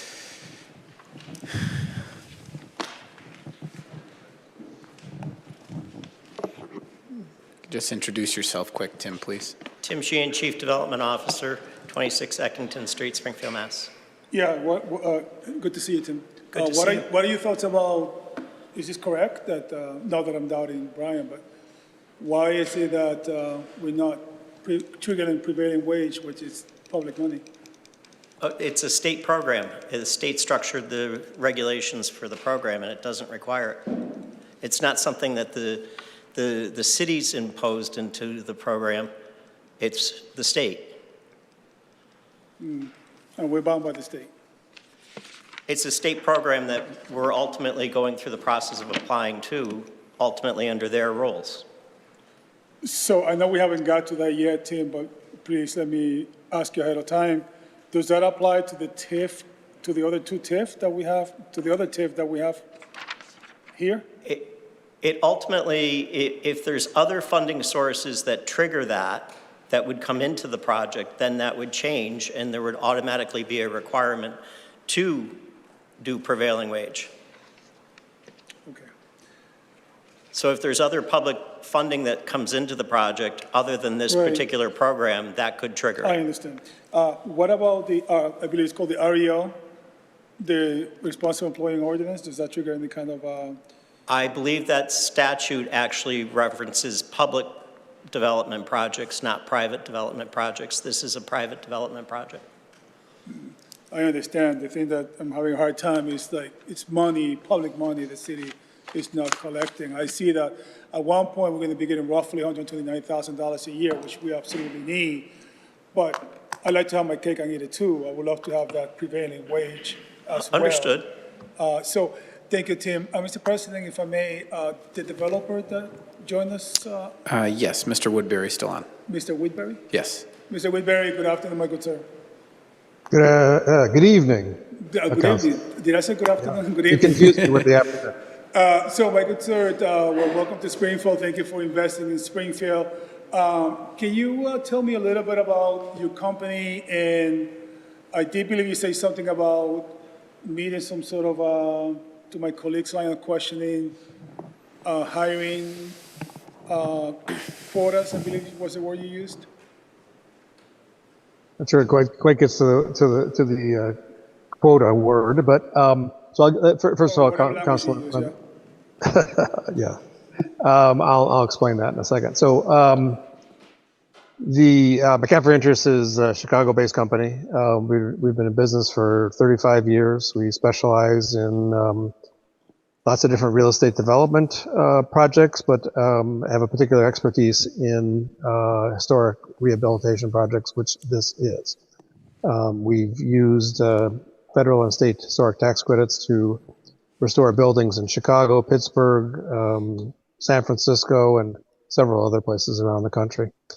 We responded to a request for proposal from the SRA, and probably about 2 years ago, they selected us to be the developer of choice on this particular transaction. So hopefully that gives you some background of our company. Happy to answer other questions otherwise relative to that. Relative to the employment, in all the cities I mentioned, that here, and including Chicago, we obviously use local labor and local subcontractors in our work. Sometimes the work in historic rehabilitations is very specialized work, and the particular trade or the particular expertise cannot be found locally, and we have to source it out nationally. But otherwise, it's obviously more cost effective for us, and we want to be a good neighbor in hiring local labor as well too. So that's how we're going to approach that. All right. Well, thank you, Mr. Whitberry, and thank you for coming to Springfield. 99 units of housing. It's definitely absolutely needed here in the city of Springfield because we do have a housing crisis. So thank you for coming to Springfield, and welcome to the city, my good sir. Thank you, Thank you Mr. very much. President. Thank you, Councilor Davila. Any other councilors on the TIF? Councilor Govan. Thank you, Mr. President. This is a very exciting project. I'm excited to hopefully see it come to life. And I had the same question that Councilor Whitfield had. But first, I do want to maybe request that we use the correct language. I think Mr. Woodbury used the correct language initially regarding our contractors that are people of color or women, right? We're no longer a minority in this country. So the preferred language is people of color. So I just want us to be mindful of that because words matter. So the tax question, as you all know, Council Whitfield talked about it, the property tax issue. I understand that this is, I guess, a bargaining chip that maybe the state has, and Mr. Woodbury's company has taken advantage of it, which is great. I want to see the housing come up. Am I to understand that after 10 years, they'll just start paying regular property taxes, correct? Correct. I think Brian. Yes, that is Okay. correct. Perfect. All right. I think this is an exciting project. I really am excited to see it come to life, and I support it. And Mr. Woodbury said you'll be using local contractors. And we talked about prevailing wages, of course. Mr. Woodbury, you understand what prevailing wages are? I know you're not bound by them in this project. But would that be something that you guys are doing? Yes, we're required. We're very familiar with prevailing wage, and the subset of that is union contracting as well too. So we're required, and in a lot of the cities that we work in, and a lot of the financial sources do require it. This one apparently does not require it. Okay, but you will do it here. All right. Thank you, Mr. Woodbury. Thank you, Mr. President. Thank you, Councilor Govan. Okay, any other councilors on the approval of the HDIP? Councilor Whitfield. Just one comment to the developer. The studio apartment starts at $429. You might want to reconsider it to 500 square feet, so you have to come back for a variance, and it might require less apartments because of it. Thank you, Mr. President. Thank you, Councilor Whitfield. Okay, any other councilors? Okay, seeing none, Madam Clerk, please call the roll on item number 10, please. On approval, Counselor Curran. Yes. Yes, Counselor Allen. Yes. Yes, Counselor Govan. Yes. Yes, Counselor Walsh. Yes. Yes, Counselor Edwards. Yes. Yes, Counselor Davila. Yes. Yes, Counselor Brown. Yes. Yes, Counselor Whitfield. Yes.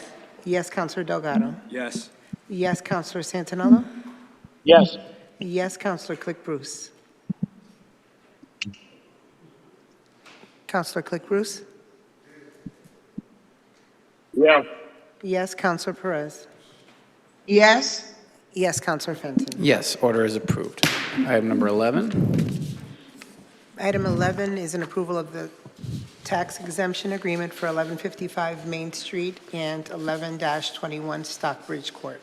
Okay, Madam Clerk, please call the roll. On approval, Counselor Curran. Yes. Yes, Counselor Allen. Yes. Yes, Counselor Govan. Yes. Yes, Counselor Walsh. Yes. Yes. Yes, Counselor Edwards. Yes. Yes, Counselor Davila.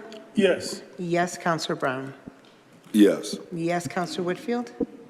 Yes. Yes, Counselor Delgado. Yes. Yes, Counselor Santinello. Yes. Yes, Counselor Click Bruce. Yes. Yes, Counselor Perez. Yes. Yes, Counselor Fenton. Yes, more than sufficient. Order is approved. Item number 12. Madam Item 12 is an order authorizing the mayor to execute a quitclaim deed for the sale of the property known as 135-155 Lyman Street. Mr. Connors. Thank you, Mr. President. Good evening again. Brian Connors, Economic Development Office. We are excited to bring to you the approval to transfer 135-155 Lyman Street, a property the city has owned for many years and attempted to dispose of several times unsuccessfully. We now have a developer that the review committee for the RFP, which was put out in October, has recommended Bar Belmont LLC, represented here today by Jeb Belize. The proposal is to include the property in a major neighborhood redevelopment. The developer will first look at reusing the building and then look at what other potential uses could be incorporated into the neighborhood redevelopment. As you know, the property is in a pretty deteriorated state. If you're familiar with the property, it is a bit of a liability to the city in its condition, and we're excited by the proposal and by the sale price of $544,000. Thank you, Mr. Connors. Questions or comments from the council? Madam Clerk, please call the roll. On approval, Counselor Curran. Yes. Yes, Counselor Allen. Yes. Yes, Counselor Govan. Yes. Yes, Counselor Walsh. Yes. Yes, Counselor Edwards. Yes. Yes, Counselor Davila. Yes. Yes, Counselor Brown. Yes. Yes, Counselor Whitfield. Yes. Yes, Counselor Delgado. Yes. Yes, Counselor Santinello. Yes. Yes, Counselor Click Bruce. Counselor Click Bruce. Yes, Counselor Perez. Yes. Yes, Counselor Fenton. Yes, more than sufficient. Order passes. Thank you, Mr. Belize. Okay, Madam Clerk, item number 13, please. Item 13 is a transfer of free cash to Pago Land Water Grant Match for $1 million. Ms. Buono. Good evening, councilors. I am requesting $1 million to be set aside for the match for the land and water grant. It was going to be a $2 million request in the grant from the city for 5 Mile Pond. I believe Laura Walsh is on if you have any questions about the project, but this will set aside the city's required match. Thank you. Laura? Good evening. Thank you. The Land and Water Conservation Fund grant for fiscal year 26 is currently open. It's due January 8th. In this round, we're applying for improvements to 5 Mile Pond, to the main beach area, to improve access to the building and the beach, and then to make accessibility improvements within the building itself with bathroom updates and things of that nature. There'll also be picnic improvements and playground improvements with this grant. If we're selected for funding, we would find out around this time next year. Thank you, Ms. Walsh. Comments or questions from the council? Councilor Brown. I just want to quickly thank Mrs. Walsh and her tentative and your daughter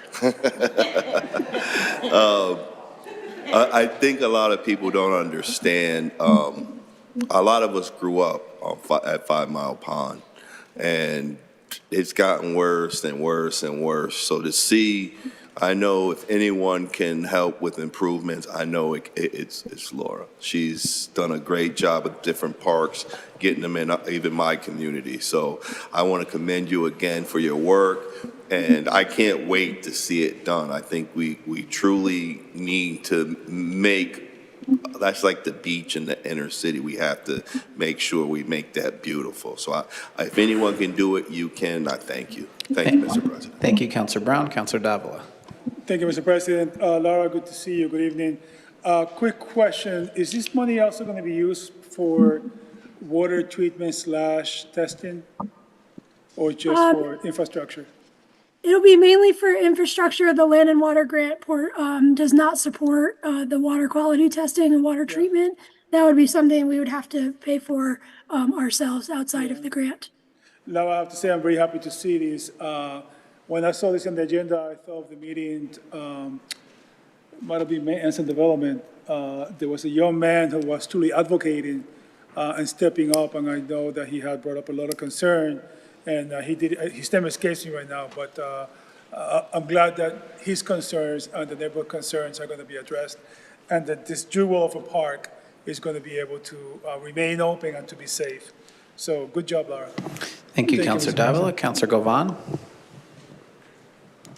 Thank you, Mr. President. And I also want to thank Laura for always being on top of what we're asking for. Angel is the person that Councilor Davila was talking about, and he is the one that came and did that presentation. I'm really afraid now that he thinks that whenever he comes to City Hall and does a presentation, Laura's going to write a grant for it. But I'll explain to him the process. But thank you so much. And I'm truly in favor of this because, 5 Mile Pond, that's in my neighborhood. And it has been, since I think COVID happened, when it was closed down, it wasn't reopened and it went a little bit downhill from there. So I really look forward to having that open again. And I'm going to make sure I tell Angel that you guys are on top of it. Thank you. Thank you, Mr. President. Thank you, Councilor Govan. Councilor Whitfield. Just real quick, I'm glad that they applied for it this year. Good job, Laura. Good job, Kathy. What happens to the money if we don't get the grant? It'll go back into free cash. Okay, that's it. Thank you. Thank you, Councilor Whitfield. Okay, Madam Clerk, please call the roll on approval of the transfer. On approval, Councilor Curran. Yes. Yes, Councilor Allen. Yes. Yes, Councilor Govan. Yes. Yes, Councilor Walsh. Yes. Yes, Councilor Edwards. Yes. Yes, Councilor Davila. Yes. Yes, Councilor Brown. Yes. Yes, Councilor Whitfield. Yes. Yes, Councilor Delgado. Yes. Yes, Councilor Santinello. Yes. Yes, Councilor Click Bruce. Councilor Click Bruce. Away, Yes. Councilor. Yes, Councilor Perez. Yes. Yes, Councilor Fenton. Yes, more than sufficient. Order is approved. Item number 14, Madam Clerk. 14 is a transfer of free cash to the Finance Paygo for Tapley Gas Pumps Project. Ms. Buono. Good evening. I'm requesting $1.5 million for free cash to replace the gas pumps at Tapley. Chris Signoli is here if you have any questions about that. Thank you. Any comments or questions from the council? Okay, Madam Clerk, please call the roll on approval. On approval, Councilor Curran. Yes, Councilor Allen. Yes. Yes, Councilor Govan. Yes. Yes, Councilor Walsh. Yes. Yes, Councilor Edwards. Yes. Yes, Councilor Davila. Yes. Yes, Councilor Brown. Yes. Yes, Councilor Whitfield. Yes. Yes, Councilor Delgado. Yes. Yes, Councilor Santinello. Yes. Yes, Councilor Click Bruce. Yeah. Yes, Councilor Perez. Yes. Yes, Councilor Fenton. Yes, more than sufficient. Transfer is approved. Item number 15. Item 15 is a transfer of free cash to the city retirement account in the amount of $500,000. Ms. Buono. Councilors, back in July 8th of 2024, you passed the $500,000 to fund. It was a special act titled an act requesting the disability pension for Masael Rodriguez. It has gone to the state, and that legislation has not passed yet, so that $500,000 was closed into free cash, and I wanted to reappropriate those funds for when it does get passed at the state level. Thank you, Ms. Buono. Any comments or questions from the council? Madam Clerk, please call the roll. On approval, Councilor Curran. Yes. Yes, Councilor Allen. Yes. Yes, Councilor Govan. Yeah. Yes, Councilor Walsh. Yes. Yes, Councilor Edwards. Yes. Yes, Councilor Davila. Yes. Yes, Councilor Brown. Yes. Yes, Councilor Whitfield. Yes. Yes, Councilor Delgado. Yes. Yes, Councilor Santinello. Yes. Yes, Councilor Click Bruce. Yes. Yes, Councilor Perez. Yes. Yes, Councilor Fenton. Yes, more than sufficient. Transfer is approved. Item number 16. 16 is a collective bargaining agreement ratification for SEI Local 888. Attorney Mahoney.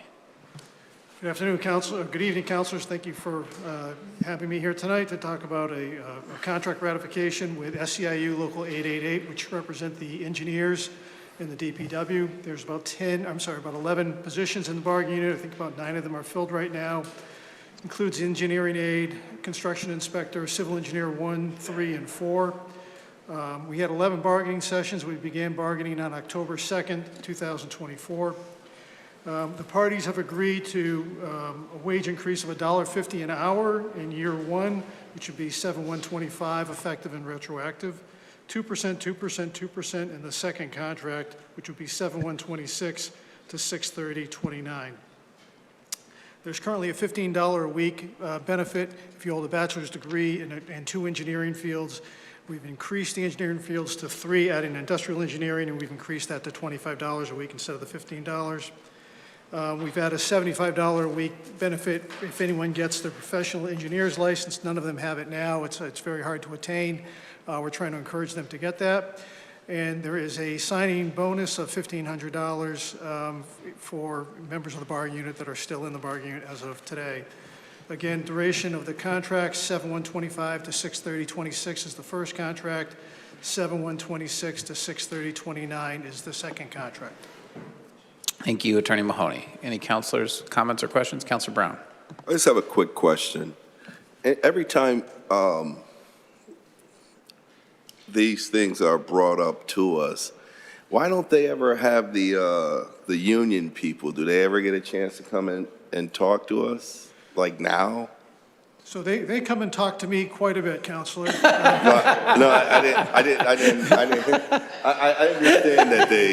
I understand that they talk to you. I know that we kind of, we get to the point where you guys mediated things and you guys came to an agreement. But sometimes I'm always curious to see, as far as were they happy? You know, just to say, to ask them. Of course, you're going to say they're happy, but You're not asking if I'm happy. I mean, you know. So I know there's kind of flexibility on both parts to come to the agreement. So I would just be interested in the other party on how they felt. You know, did they get what they wanted, or did they kind of had to like bend and just do it? There's a compromise. There's always a compromise. When I come see you, it's because we've been compromising for a while. Yes. And I'll just leave it at that. I've always would be curious why they're not able to come and at least say hi to us. But I thank you for your work. Thank you. Thank you, Councilor Brown. Any other councilors on ratification of the CBA? Okay. Madam Clerk, please call the roll on approval. On approval, Councilor Curran. Yes. Yes, Councilor Allen. Yes. Yes, Councilor Govan. Yes. Yes, Councilor Walsh. Yes. Yes, Councilor Edwards. Yes. Yes, Councilor Davila. Yes. Yes, Councilor Brown. Yes. Yes, Councilor Whitfield. Yes. Yes, Councilor Delgado. Yes. Yes, Councilor Santinello. Yes. Yes, Councilor Click Bruce. Yes. Yes, Councilor Perez. Yes. Yes, Councilor Fenton. Yes, Councilor Fenton. Yes, more than sufficient. CBA is ratified. Okay, items 17, 18, and 19 together, Madam Clerk. Those are all below our threshold. Item 17 is the Parks Department donation in the amount of $2,381 Item 18 is the FY26 Recycle Dividend Program, no match required in the amount of $58,500. And 19 is a Mass Tech Grant Amendment in the amount of $80,666.74. Councilor Curran. Yes. Yes, Councilor Allen. Yes. Yes, Councilor Govan. Yes. Yes, Councilor Walsh. Yes. Yes, Councilor Edwards. Yes. Yes, Councilor Davila. Yes. Yes, Councilor Brown. Yes. Yes, Councilor Whitfield. Yes. Yes, Councilor Delgado. Yes. Yes, Councilor Santinello. Yes. Yes, Councilor Click Bruce. Councilor Click Bruce. He has dropped. Away, Councilor Perez. Can you say that again? Yes. Yes, Councilor Fenton. Yes, more than sufficient. Grants are approved. Item number 20, Madam Clerk. Item 20 is the FY26 Senior Community Service Employment Grant in-kind match required in the amount of $468,150. Mr. Goodman. Good afternoon. Roy Goodman, Executive Director of Elder Affairs. This is a yearly grant that we receive for our senior employment program. It's a job training program for seniors where they can work minimum wage up to 20 to 25 hours a week. So we're just looking for an approval for this. Thank you very much, Mr. Goodman. Any comments or questions from the council? Councilor Brown. I would just real quickly would be remiss if I didn't commend Mr. Goodman for all the great work that he's done in the senior center. Everyone loves him. They know his name. He does a fantastic job. So I commend you for your work. Thank you, Mr. President. Thank you, Councilor Brown. Any other councilors? Okay, Madam Clerk, please call the roll on approval of the grant. On approval, Councilor Kern. Yes. Yes, Councilor Allen. Yes. Yes, Councilor Govan. Yes. Yes, Councilor Edwards. Yes. Yes, Councilor Davila. Yes. Yes, Councilor Brown. Yes. Yes, Councilor Whitfield. Yes. Yes, Councilor Delgado. Yes. Yes, Councilor Santinello. Yes. Yes, Councilor Click Bruce. Yes. Yes, Councilor Perez. Yes. Yes, Councilor Fenton. Yes, more than sufficient. Grant is approved. I'm a yes, too. Please record. Can you please, Madam Clerk, go back to Councilor Walsh? Councilor Walsh. Yes. Yes. Yes, okay, more than sufficient. Grant is approved. Okay.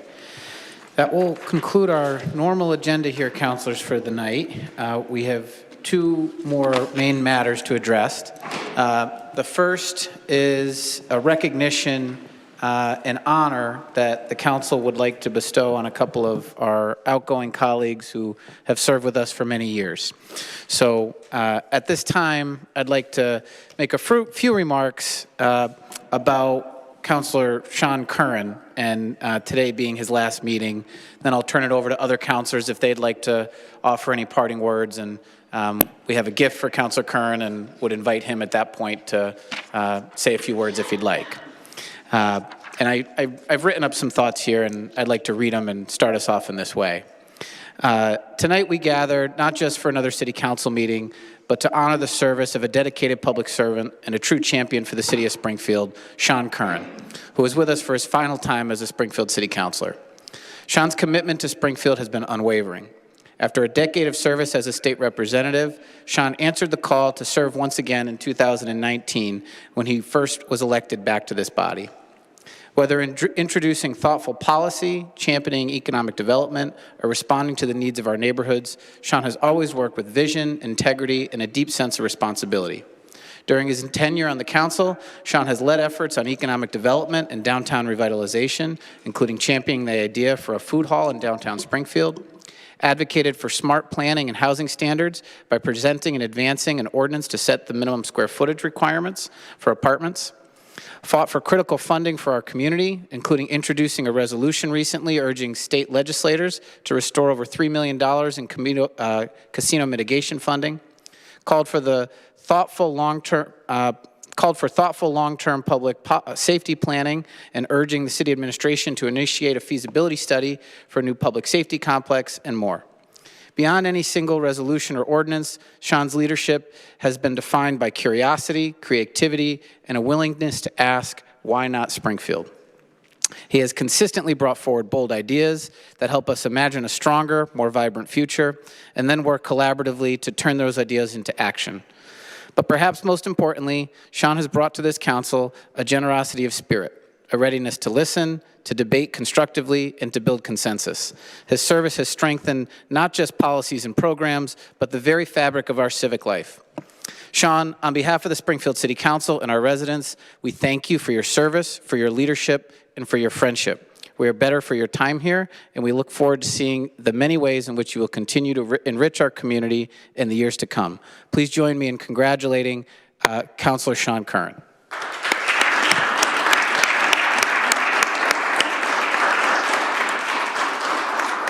Thank you.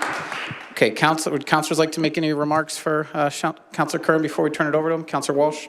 Thank you, Mr. President. Even though I don't always agree with you, Sean, I just want to say it's been such a pleasure to work with you. You're so dedicated to the city of Springfield, and I am going to miss you, and I hope we will still be able to stay in contact. Good luck. Councilor Edwards. Councilor Curran, it's been a real pleasure to serve in the chamber with you. We appreciate your service. I look forward to the next chapter of your service to the community, and I just want to thank you for bringing some of your ideals and being able to fulfill your obligation to the taxpayers. Thank you. Look forward to having a cup of coffee, a beer, or something with you in the near future, and I hope our relationship doesn't die here in this chamber. Thank you, sir. Councilor Davila. Thank you, Mr. President. Sean, you're truly a scholar and a gentleman, my good sir. I have to say that it has been my honor to serve with you in these humble chambers. You, my good friend, in everything that you have done in this council, there's one thing that is sure, and that is you always put Springfield first. And for that, I thank you. I am going to miss you in the council.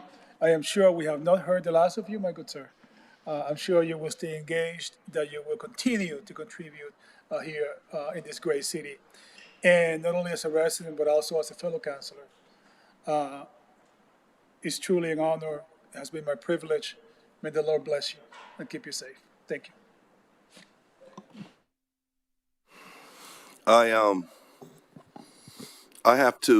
I'd be remiss if I didn't thank Councilor Curran. I recall him calling me and me thanking him for helping make history. The first black police commissioner was able to hire and fire. And there was opposition. And no one knew where it was going to go. And I remember calling and giggling, and we were like, yeah, I had to help the brothers. I said, you always got our back. So he does support. I want to thank him for always paying attention to my community as far as in Ward 4. He's there. So one of my greatest conversations was when he aided us in electing the first black police commissioner. So thank you, Councilor Curran. Thank you, Councilor Brown. Councilor Whitfield. Sean, some of our conversations are wild, but it's always a pleasure talking to you. You're always very supportive of me. I appreciate that tremendously. You have a wonderful personality. You come in person so much, which I cannot even understand because you come from so far, but you make it a point to get here in person, to be in person with the constituents, and I admire that because I'm like 7 minutes away and can't always get here in person. And you just have a wonderful spirit and personality, and I know that you love the city of Springfield. I know that there's great things ahead for you, and you came really close in this last election, so you're not knocked out the box yet. So I look forward to working with you again in the future, but we're going to be meeting again. We can go have that drink now, okay? Councilor Delgado.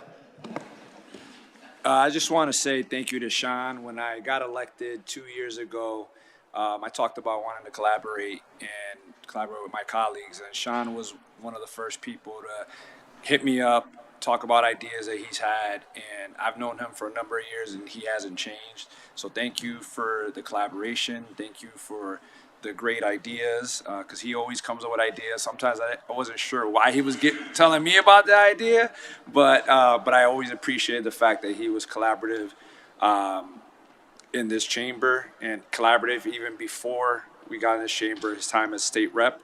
And so thank you again.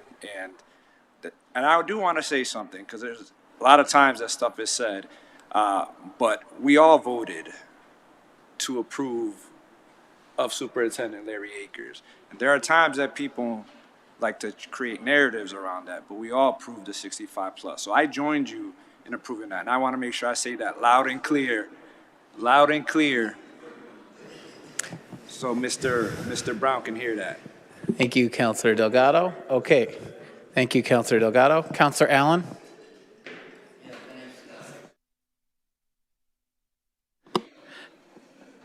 It's been interesting sitting next to Sean. He likes to talk during the meetings, and if any of us ever sat next to me, you know I don't talk during the meetings. It just doesn't happen. I can't do both things. It doesn't appear. But he's got great ideas, and I hope some of them rub off on me. And I just kind of get a kick out of him, because you're right. Those of you who just said he cares about the city, and he has a lot of creative ideas, and they came out in bushels lately. I mean, we've got a lot of what we've been voting on tonight was his stuff, and it's been fun getting to know him. And maybe on Monday nights we'll meet at the city line and watch the. Thank you, Councilor Allen. We have some councilors remotely who'd like to say a few words, but first, Attorney Shea has asked to say a few words about Councilor Curran. Attorney Shea. Sean's 6 years, he was the quietest, least counselor to speak out. He made up for it tonight. He did 6 years worth of talking. He had 2 major things on the docket, very important. And so he got his words in all in one night instead of spreading them out over 6 years. Thank you, Attorney Shea. Councilor Perez. Councilor Curran, thank you. I remember coming in and always looking to you, what's next, keeping me aware of so many things, and you're not going nowhere. I will be calling you, and you will be that colleague always. Thank you. Thank you, Councilor Perez. Councilor Click Bruce. Councilor Curran, I just want to say thank you for your service. Thank you for your commitment to the city of Springfield. Truly appreciate you. Thank you, Councilor Click Bruce. Councilor Govan. Thank you, Mr. President. Councilor Curran, it's been a pleasure getting to know you a little bit. I didn't work with you that much, but the times that I did reach out, you were very open and very willing to answer any questions that I might have had or support me with anything that I was doing. So I appreciate your service to the city of Springfield and to the city council, and I hope and wish the best for your future endeavors. And I'll still be in touch. Thank you. Thank you, Councilor Govan. And Councilor Curran, we'd invite you to come up to the podium at this time so we can present you with a little token of the city's thanks for your years of service. And so we'd invite you to come up at this time. And if you have a few words you'd like to say, we'd invite you to do it from up here. Sure. Oh, wow. There you go. Congratulations. I really appreciate it. This is terrific. Obviously, I appreciate all of you. The last couple of years has been great. I always enjoy coming here Monday nights. I really want one of those little blue signs. I don't know if Hector Velez is around. So I'll be watching next January. I'm looking out for that. But it's been great to stand shoulder to shoulder with all of you and help march the city of Springfield down the path of progress. But I also want to thank other people in City Hall that have made the last 6 years really an enjoyable experience. Start Clerk Gladys Iola, who's always been here, especially through those years in COVID. That was really, really tough. I have to admit, going to those 12 o'clock Zoom meetings. Camille in the city clerk's office, of course, Kelly, Susan, LeVar, Daisy, and Sean now who have taken their place. Ernie Ryan, parking lot attendant, Al Rodriguez, former solicitor Ed Picula, current solicitor Mr. Bonaccani, Tom Moore, Mr. Signoli, DPW. I won't go through everyone, but Hector B.J. Calvi, Larry Akers, Ryan Walsh, Tim Sheehan, who's here tonight, Brian Connors, T.J. Plant, Pat Burns, Judy Matt, Spirit of Springfield, Kathy Bono, Sylvia in tax collections. She's been terrific. Steve Lonergan, who's in the corner or was in the corner. Danny Warwick, former Chief of Staff Denise Jordan, current Chief of Staff Bill Baker, Mayor Sarno and First Lady Carla Sarno. And beyond that, I just simply want to thank the general public for giving us the opportunity to serve, to stand here at this podium, and to speak on their behalf. It's been an honor. It's been a privilege. And I will always be proud to call myself a Springfield City Councilor. Thank you.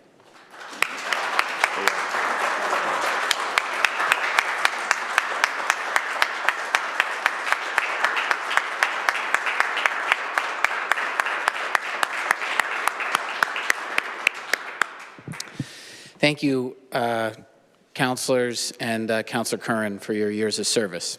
Okay, the next councilor we need to honor tonight is a dear friend of mine. This one's personal, very personal to me. And I've written some similarly brief remarks for Councilor Tim Allen. Tonight we mark a special moment in the history of this council and in the life of one of our longest serving members, Councilor Timothy C. Allen, as he attends his last meeting with us as the Ward 7 City Councilor. Tim's commitment to public service and the people of Springfield has been profound, steadfast, and defined by decades of dedication. Since first being elected in 2009, Tim has served our city with intelligence, compassion, and a deep sense of responsibility to both his constituents in Ward 7 and the entire Springfield community. One of the hallmarks of Councilor Allen's service has been his leadership on fiscal responsibility and financial oversight. As a longtime member and chair of the Finance Committee, Tim has guided the council through complex budgetary discussions. Most recently, during challenging budget cycles, he played a key role in coordinating thoughtful reviews and encouraging clear communication among councilors and city leadership to ensure the city's budget reflected both our needs and our values. Tim has also been a consistent voice on critical long-term issues like unfunded pension liabilities, a challenge facing cities across the Commonwealth. For years, he spotlighted the need for prudent planning and action to address the city's pension obligations, helping to shepherd important conversations and maintain focus on making progress towards a more secure fiscal future for our city. In council deliberations, large and small, from major finance orders to neighborhood viability concerns, Tim has brought a thoughtful, measured perspective anchored in a deep understanding of both policy and people. His work on issues like the city's residential tax factor and stewardship of free cash transfers reflected not only financial expertise, but a heartfelt desire to protect households and preserve equity for residents across Springfield. Beyond budget sheets and financial orders, Tim's tenure has been marked by service. Over his tenure, no one has showed up to more meetings or more committee meetings than Tim Allen. His attendance record has been impeccable. He's very proud of that. Tim has always answered the call and dug deep into issues, where he consistently contributed to making Springfield a more inclusive, fair, and well-run city. But what really stands out about Tim Allen isn't just the measures he moved or the votes that he cast. It's his unwavering dedication to dialogue, to listening, and to representing his neighbors with dignity and respect at all times. His commitment to public service was not about accolades or headlines, but about compassion, duty, and doing what is right for the people who call this city home. Personally, Tim has been my dearest and closest confidant on the council for the last 16 years. We've been through a lot together, and I want to say personally how much our friendship has meant and continues to mean to me. Tim, on behalf of the entire Springfield City Council and the city of Springfield, thank you. Thank you for your years of service, your leadership, your quiet strength, and your genuine care. You leave behind a more thoughtful approach to fiscal stewardship and a legacy of service that has touched countless lives. While tonight marks the end of your time on this dais, we know your contributions to the community will continue in many ways. We are grateful for your time, your energy, and the heart that you have given to the city of Springfield. Please join me in expressing our deepest appreciation for the service of Councilor Tim Allen.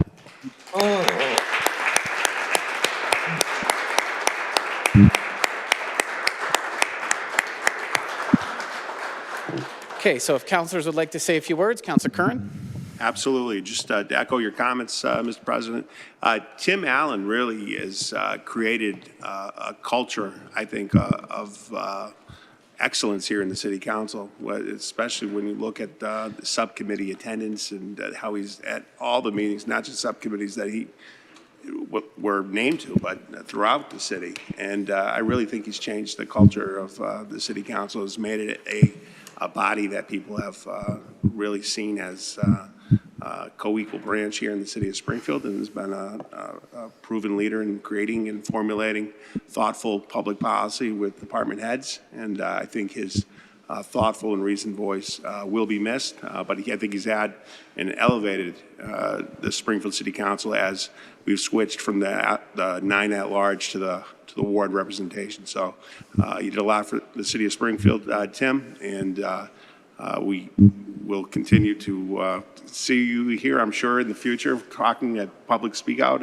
but we appreciate your additions to this chamber. Thank you, Councilor Curran. Councilor Walsh? Thank you, Mr. President. Those were excellent words that you said for both councilors. I just want to say that I have worked with Councilor Allen on the Finance Committee, and it's been a pleasure to work for him. His attention to detail, he definitely, I think, has changed the culture. As Councilor Curran has just said, going to miss you as a colleague, also going to miss you as a friend. You care about the city, you're dedicated, and I think all of us have to appreciate and recognize the work that you have done, not only on the Finance Committee, but for the retirement. I think many of our retirees will have to thank you, making sure that they get what they deserve after they leave the city. You have been the hero of that, and you have been compassionate about that, and that has definitely changed things. I think you're one of the reasons why the city of Springfield gets gold stars on all their budgets. So good luck, and I won't see you at the city line, but I hope I see you somewhere else. Councilor Walsh, Councilor Edwards. Well, I have mixed feelings about this because it's very, to echo all the sentiments that have already been said, I could repeat those very easily. We are the 3 original ward male councilors. Of course, the matriarch of the council sits to my left, Councilor Walsh, but Michael Fenton, Tim Allen, and myself, we came in together 16 years ago. And a lot of people don't or have forgotten, on whose shoulders we walked into this chamber. We came in because of the lawsuit. We came in because of people recognizing the need. The system as it wasn't as functional as it could be. And it was a lot of doubters. And I think back to that time when we really didn't even know each other very well. But I remember when we first got elected and we started to get to know each other, one of the things that I look fondly back on was that it was Tim Allen who invited the councilors, the newly elected councilors, to his house to have breakfast so that we could talk. We had watched the dysfunction of the setting of the tax rate at that On New Year's Eve. On New Year's Eve, and we said, as a new council, as a bunch of rookies coming in, we were not going to allow that to happen again, and it hasn't happened since. I too call you a friend. I don't believe there's anybody in this chamber can question your integrity, your dedication to the city. We haven't always looked through things through the same lens, but it has never harmed our friendship. And the way that I've looked at you, I hated finance. I hated anything around the numbers. As I told you, my wife pays our bills, so I get the freedom of not having to worry about such things. But I always had confidence, even when we weren't voting in lockstep, that you had done your due diligence. And I can assure the voting public and anybody listening that Tim Allen's always was concerned to making sure everybody had enough information to know how to make the right decision.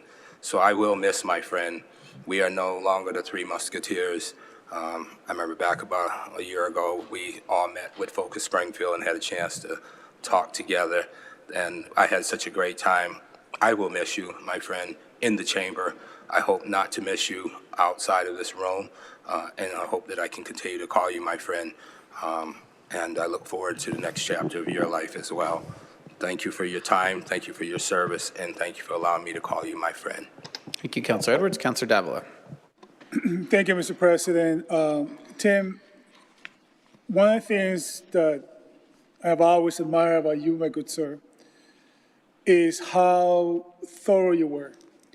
Oftentimes, Mr. President, I sat here watching Councilor Allen speak, and I know as much as he tried, his professor style always came out. Oftentimes, I felt like I was sitting here listening to a very enlightening lecture of whatever it was, whatever the subject matter was at the time. Team, I really appreciated how you summarize things and how you develop strategies, A, B, C, to move forward in a very thoughtful manner. Including sometimes you will say, we need to put the brakes on this.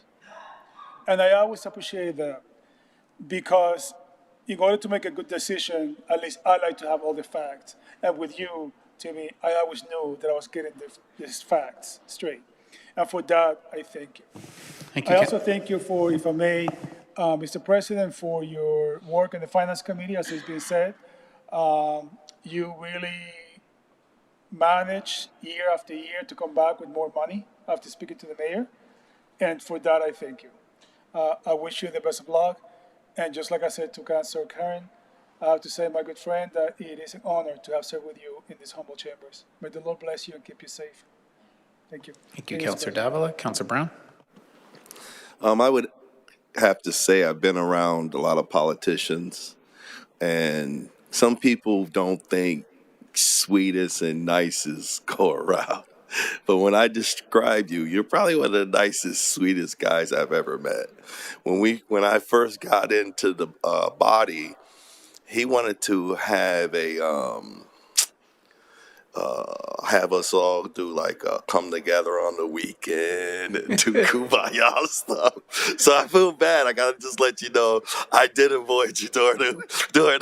I said he's so sweet, he's so nice. I'm gonna have to tell him someday that Councilor Brown, really, I love you and everything, but I just can't do that. So I want to say, you have a great heart. You're the sweetest and nicest guy I know. So hopefully you won't hold that against me too much. Thank you. Thank you, Councilor Brown. Councilor Whitfield. So what I admire and respect about you is that you are always willing to have that open dialogue. Me and you have had some rifts, but anytime I called you and wanted to have a conversation, and I'm not going to say what our private conversations were about, you always had that open door to listen to, even sometimes you'll be like, I'm sorry, I didn't know I made you feel that way, and vice versa. And so I always respected your openness. And I always respected the fact that even if you thought you were the unpopular vote, you will always say it. Like Councilor Davila said, you put the pause on something just last week that we all were going to vote against, that a lot of us changed our minds about because you halted it and you spoke up and you said something that wasn't popular to all of us. So I really appreciate and admire that spirit. You also had that same spirit in the Finance Committee. I was the finance chair prior to you, and so I know how difficult it could be, but I love the fact that you would come in and you would meet with finance and you would go over the budget, and you also listened when I said the budget is where the tax rate started, and you really dug into that. You get us more money from the mayor. You, I guess, a great negotiator for us. So I just wanted to say that I appreciate and respect and admire your willingness to even have hard conversations. Thank you, Councilor Whitfield. Councilor Delgado? There's not much more I could say that my colleagues haven't already said, but just, Tim, thank you for your guidance over the last 2 years. Thank you for your friendship over the last several years. Mr. Finance Committee, Mr. on top of everything and every single meeting during the budget season. Just thank you for your guidance, and I hope that you will continue to give that guidance even after your time on the council. Thank you. Councilor Click Bruce? Councilor Allen, again, I just want to echo what everyone already said, and just want to say thank you. Appreciate your friendship. Thank you for what you did for the city of Springfield. Thank you. Councilor Govan? Thank you, Mr. President. And I really wanted to be there tonight, but I'm not feeling well, like I told Councilor Whitfield. But Councilor Allen, I agree with everything that everyone has said, except for when you're going to the mayor, you didn't get enough money back, but that's my opinion. Um, but I agree that you've gone to all the subcommittee meetings. You even came to the Maintenance and Development Committee meeting to talk about the urban woodlands ordinance that we're still going to be working on. So I welcome you to come back to the subcommittee meetings. Hopefully we'll continue that because we need things like that to happen. And I appreciate your input into all the finance things, the even with the urban woodlands ordinance. Your help in that has helped us to get to where we are. We're not done yet, but we're still working on it. So I wish you the best. I know that Springfield College is lucky to have you, and you'll continue that. So I hope that I can continue to maybe reach out to you for any of your expertise going forward. Congratulations and good luck. Thank you. Thank you, Councilor Perez. I just have to say that being at the Finance Committee and seeing my colleague, Councilor Allen, working and just asking for resources that could help the community financially, specifically with the taxes going back and forth, and showing his real commitment to the community. I salute you, and I know where to reach you. Good luck, my friend. Thank you, Councilor Perez. Attorney Shea has said he'd like to also say a few words. Ken?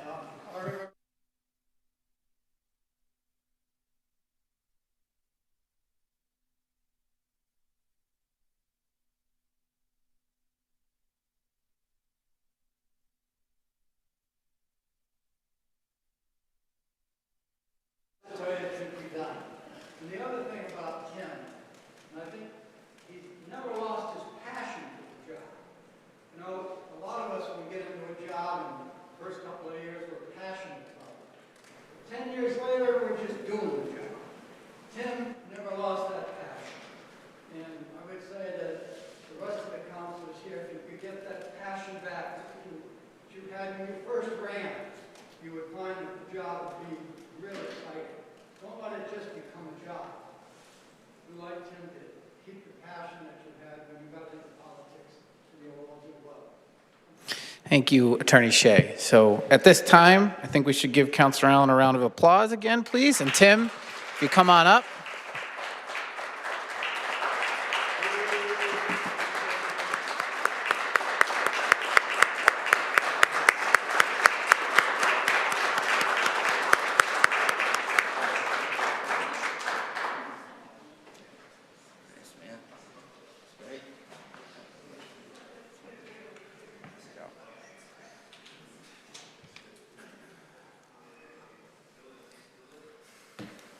Well, thank you so much. I didn't anticipate this tonight, and I knew it was my last meeting, and man, it was a hell of a last meeting. These last 3 meetings have been like if you wanted me not to leave, you got to have shorter meetings. I'm coming, geez Louise, texting everybody. But anybody, you know, in your life, you do a lot of things. Hopefully you do a lot of things that you want to do, and hopefully you don't do them under incredible pressure. And I've had a pretty comfortable life. It's all been spent in Springfield, Mass. And I lived, when I moved to give you an idea of the sense of community and belongingness and stuff that I think is important for people as they develop, is when I got married, the person I was marrying, who I'm not married to anymore, but anyway, but I was with her yesterday. We had a great time. So anyway, she had a house on Newton Road in Springfield. Her parents had died, and she and her sister had the house. And the sister didn't want the house. She did, so it was perfect. So we got a house, a nice house on a beautiful street. And I thought, my parents would be happy about that. My mother was like, how are you moving so far from Hungry Hill? And I'm like, but I got a house, Mom. I mean, come on, I got a house out of the deal. And, and I've lived there 49 years, 50 years next month. And it kind of is what grounds me. I love Springfield, and we all say we love Springfield, and I do as as well. But I had some grips like on me on Hungry Hill. Like she could not believe I was moving 5 miles away. And, but what it did for me is to extend my love of Springfield to another area of the city and gave me a chance to do other things. One of the things I always wanted to do was run for political office. I ran for all the student government and all that stuff along the way, and I usually won those things. But the Mass Mutual job, people don't know this about me, but I was 58 when I ran for city council. I had finished my career at Mass Mutual. I was a vice president there and all that stuff. But I still had this gap of something I wanted to do, public service. My family was all about public service.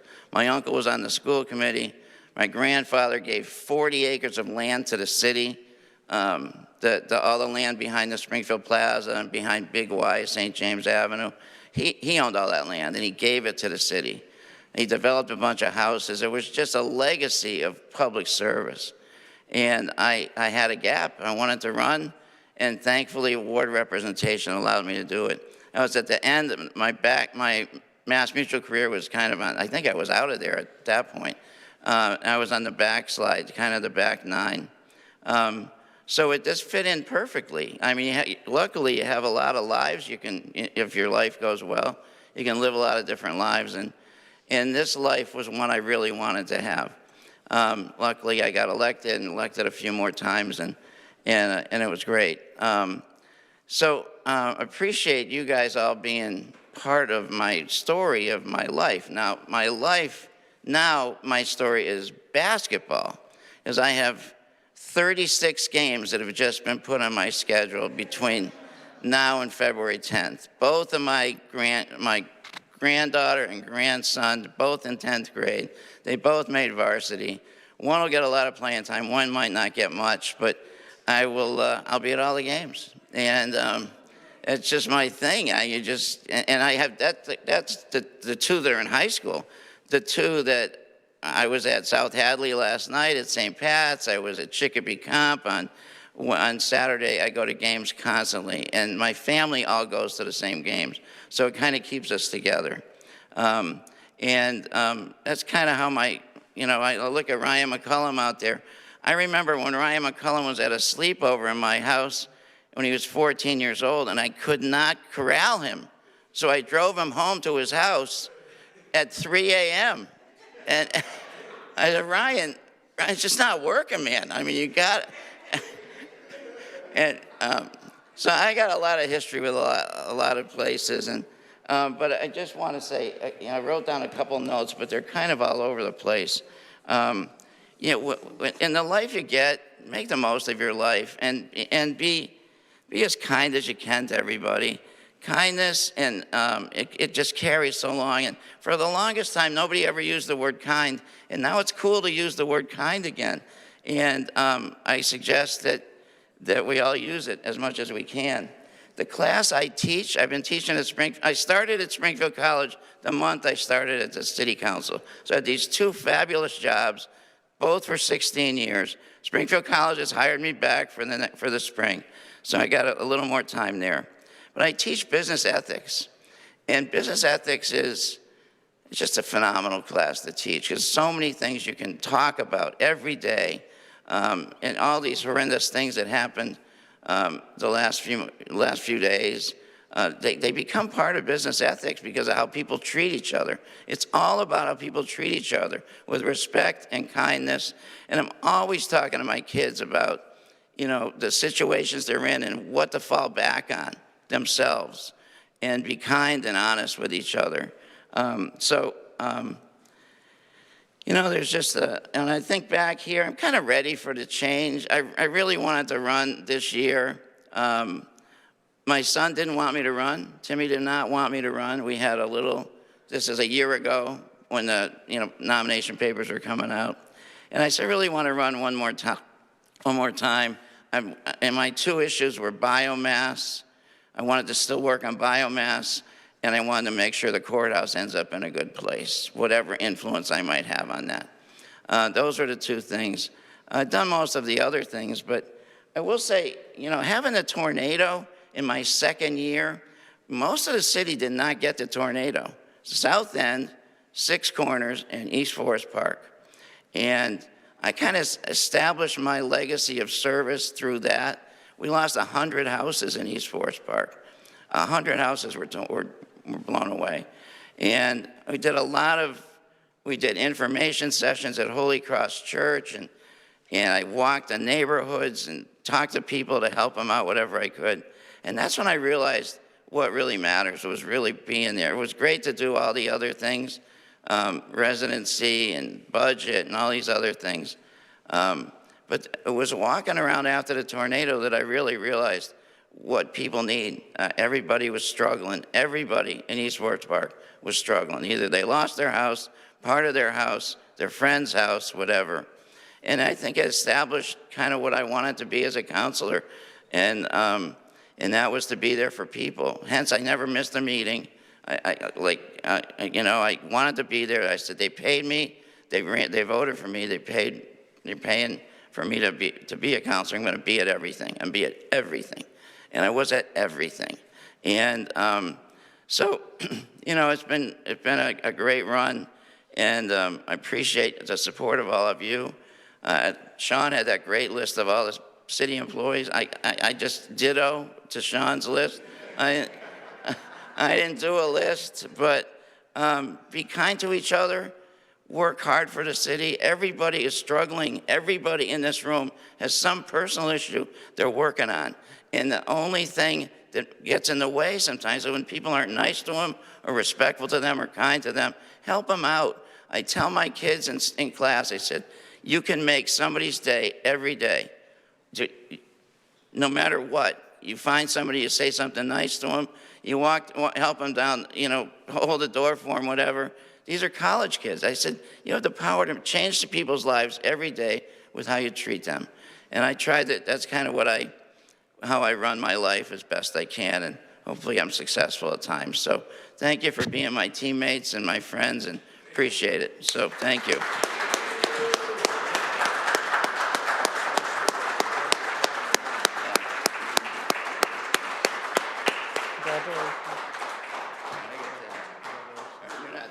Okay, thank you.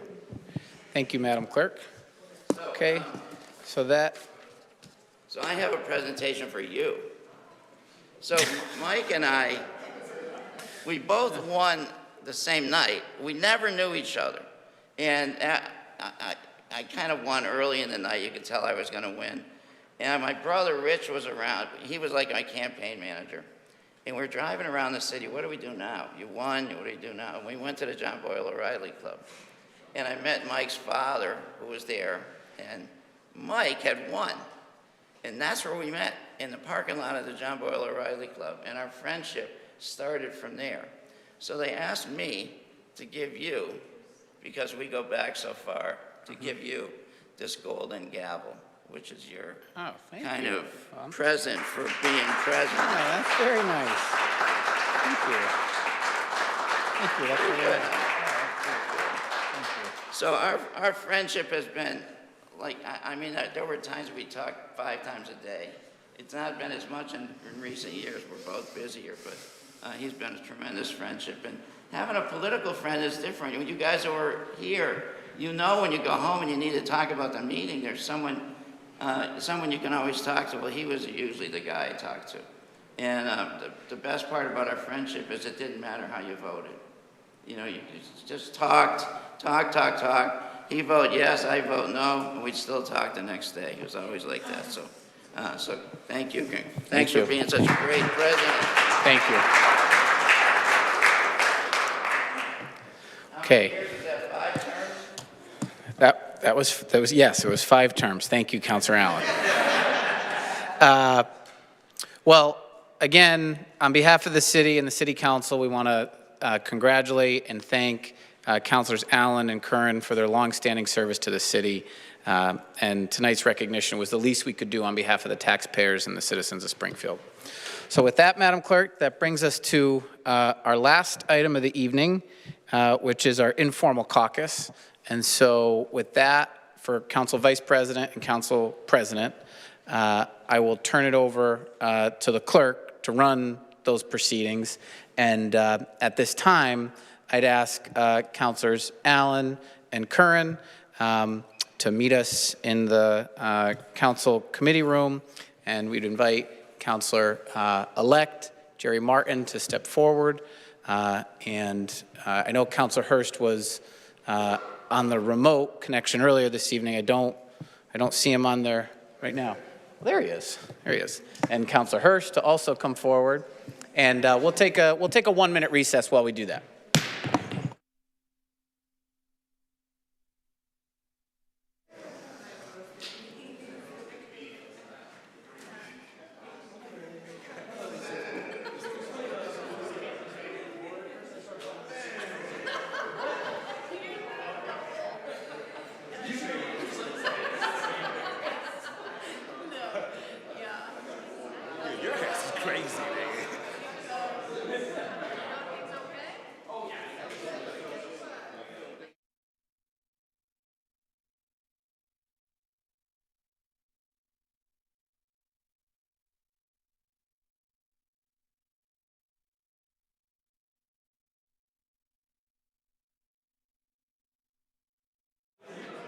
All right. Okay, recess adjourned. Let's get back to work. So we got, I didn't really time it. Okay. So councilors, we've got just this last couple of business items to attend to, and then we can adjourn for the evening and hopefully celebrate here.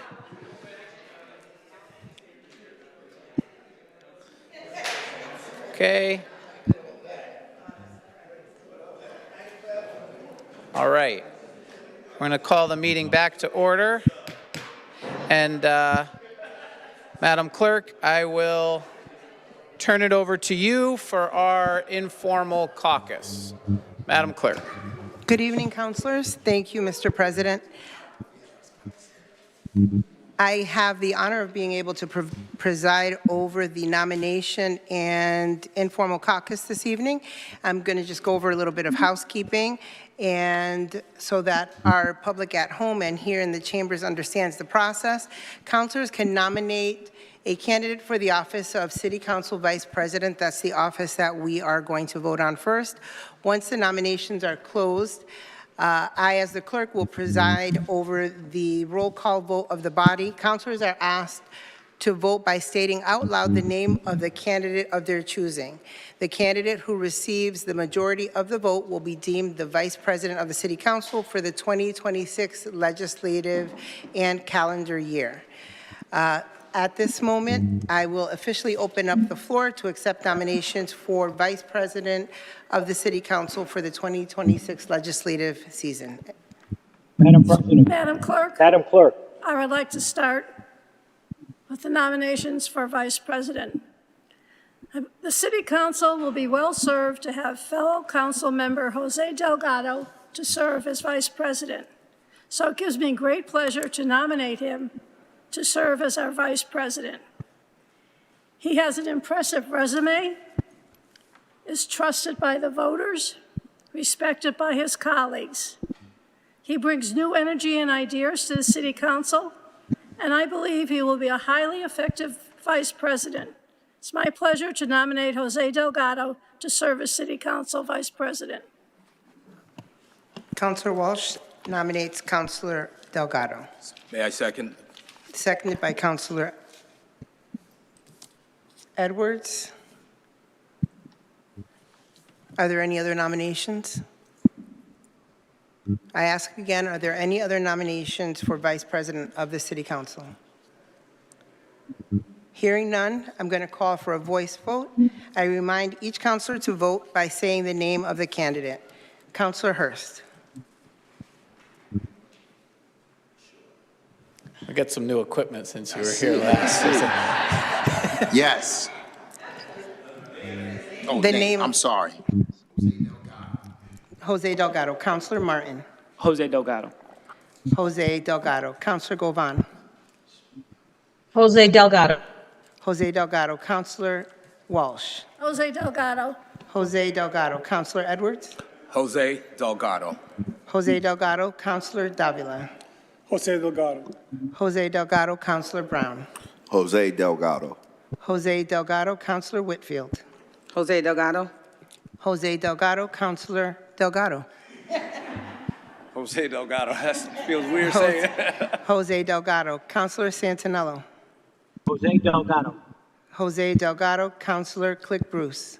Jose Delgado. Jose Delgado. Counselor Perez. Jose Delgado. Jose Delgado. Counselor Fenton. Jose Delgado. Jose Delgado.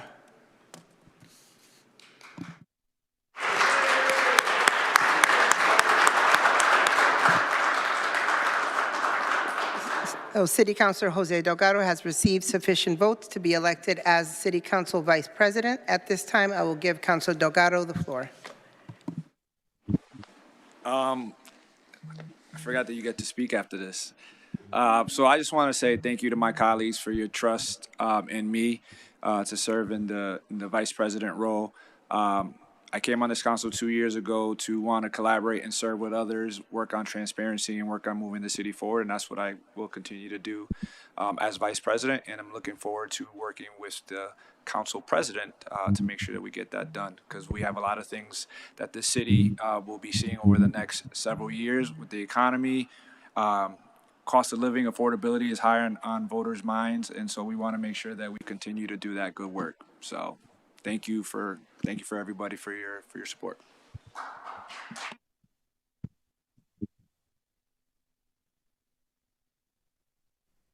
Having duly elected a vice president for the 2026 legislative session, I will now open up the floor to accept nominations for president of the City Council for the 2026 legislative session.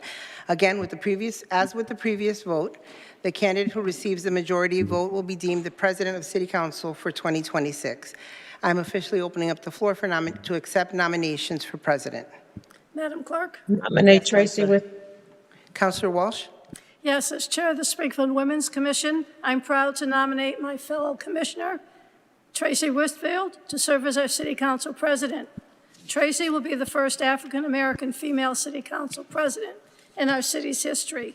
She's qualified, effective, and a strong voice for all the citizens of the city. I'm honored to place her name in nomination as a fellow City Council woman to serve as our next City Council President. I nominate Tracy Whitfield for City Council President. Second. Councilor Walsh nominates Councilor Whitfield, seconded by Councilor Govan. Are there any other nominations? Thank you, Madam Clerk. Councilor Davila? Yes, Madam Clerk, I would like to nominate Councilor Melvin Edwards for the presidency of the Springfield City Council. Thank you. Councilor Davila nominates Councilor Edwards. Second. Seconded by Councilor Perez. Are there any other nominations? I ask again, are there any other nominations? Hearing none, I'll be calling for a voice vote, and I remind each councilor to vote by saying the name of the candidate. City Councilor Justin Hurst. Tracy Whitfield. Tracy Whitfield. Councilor Martin. Tracy Whitfield. Tracy Whitfield. Councilor Govan. Tracy Whitfield. Tracy Whitfield. Councilor Walsh. Tracy Whitfield. Councilor Edwards. Melvin Edwards. Melvin Edwards. Councilor Davila. Melvin Edwards. Melvin Edwards. Councilor Brown. Tracy Whitfield. Tracy Whitfield. Councilor Whitfield. Tracy Whitfield. Tracy Whitfield. Councilor Delgado. Tracy Whitfield. Tracy Whitfield. Councilor Santinello. Tracy Whitfield. Tracy Whitfield. Councilor Click Bruce. Melvin Edwards. Melvin Edwards. Councilor Perez. Melvin Edwards. Melvin Edwards. Councilor Fenton. Melvin Edwards. Melvin Edwards. Having received 7 votes, Councilor Whitfield has received sufficient votes to be elected as council president. At this time, I give Councilor Whitfield the floor.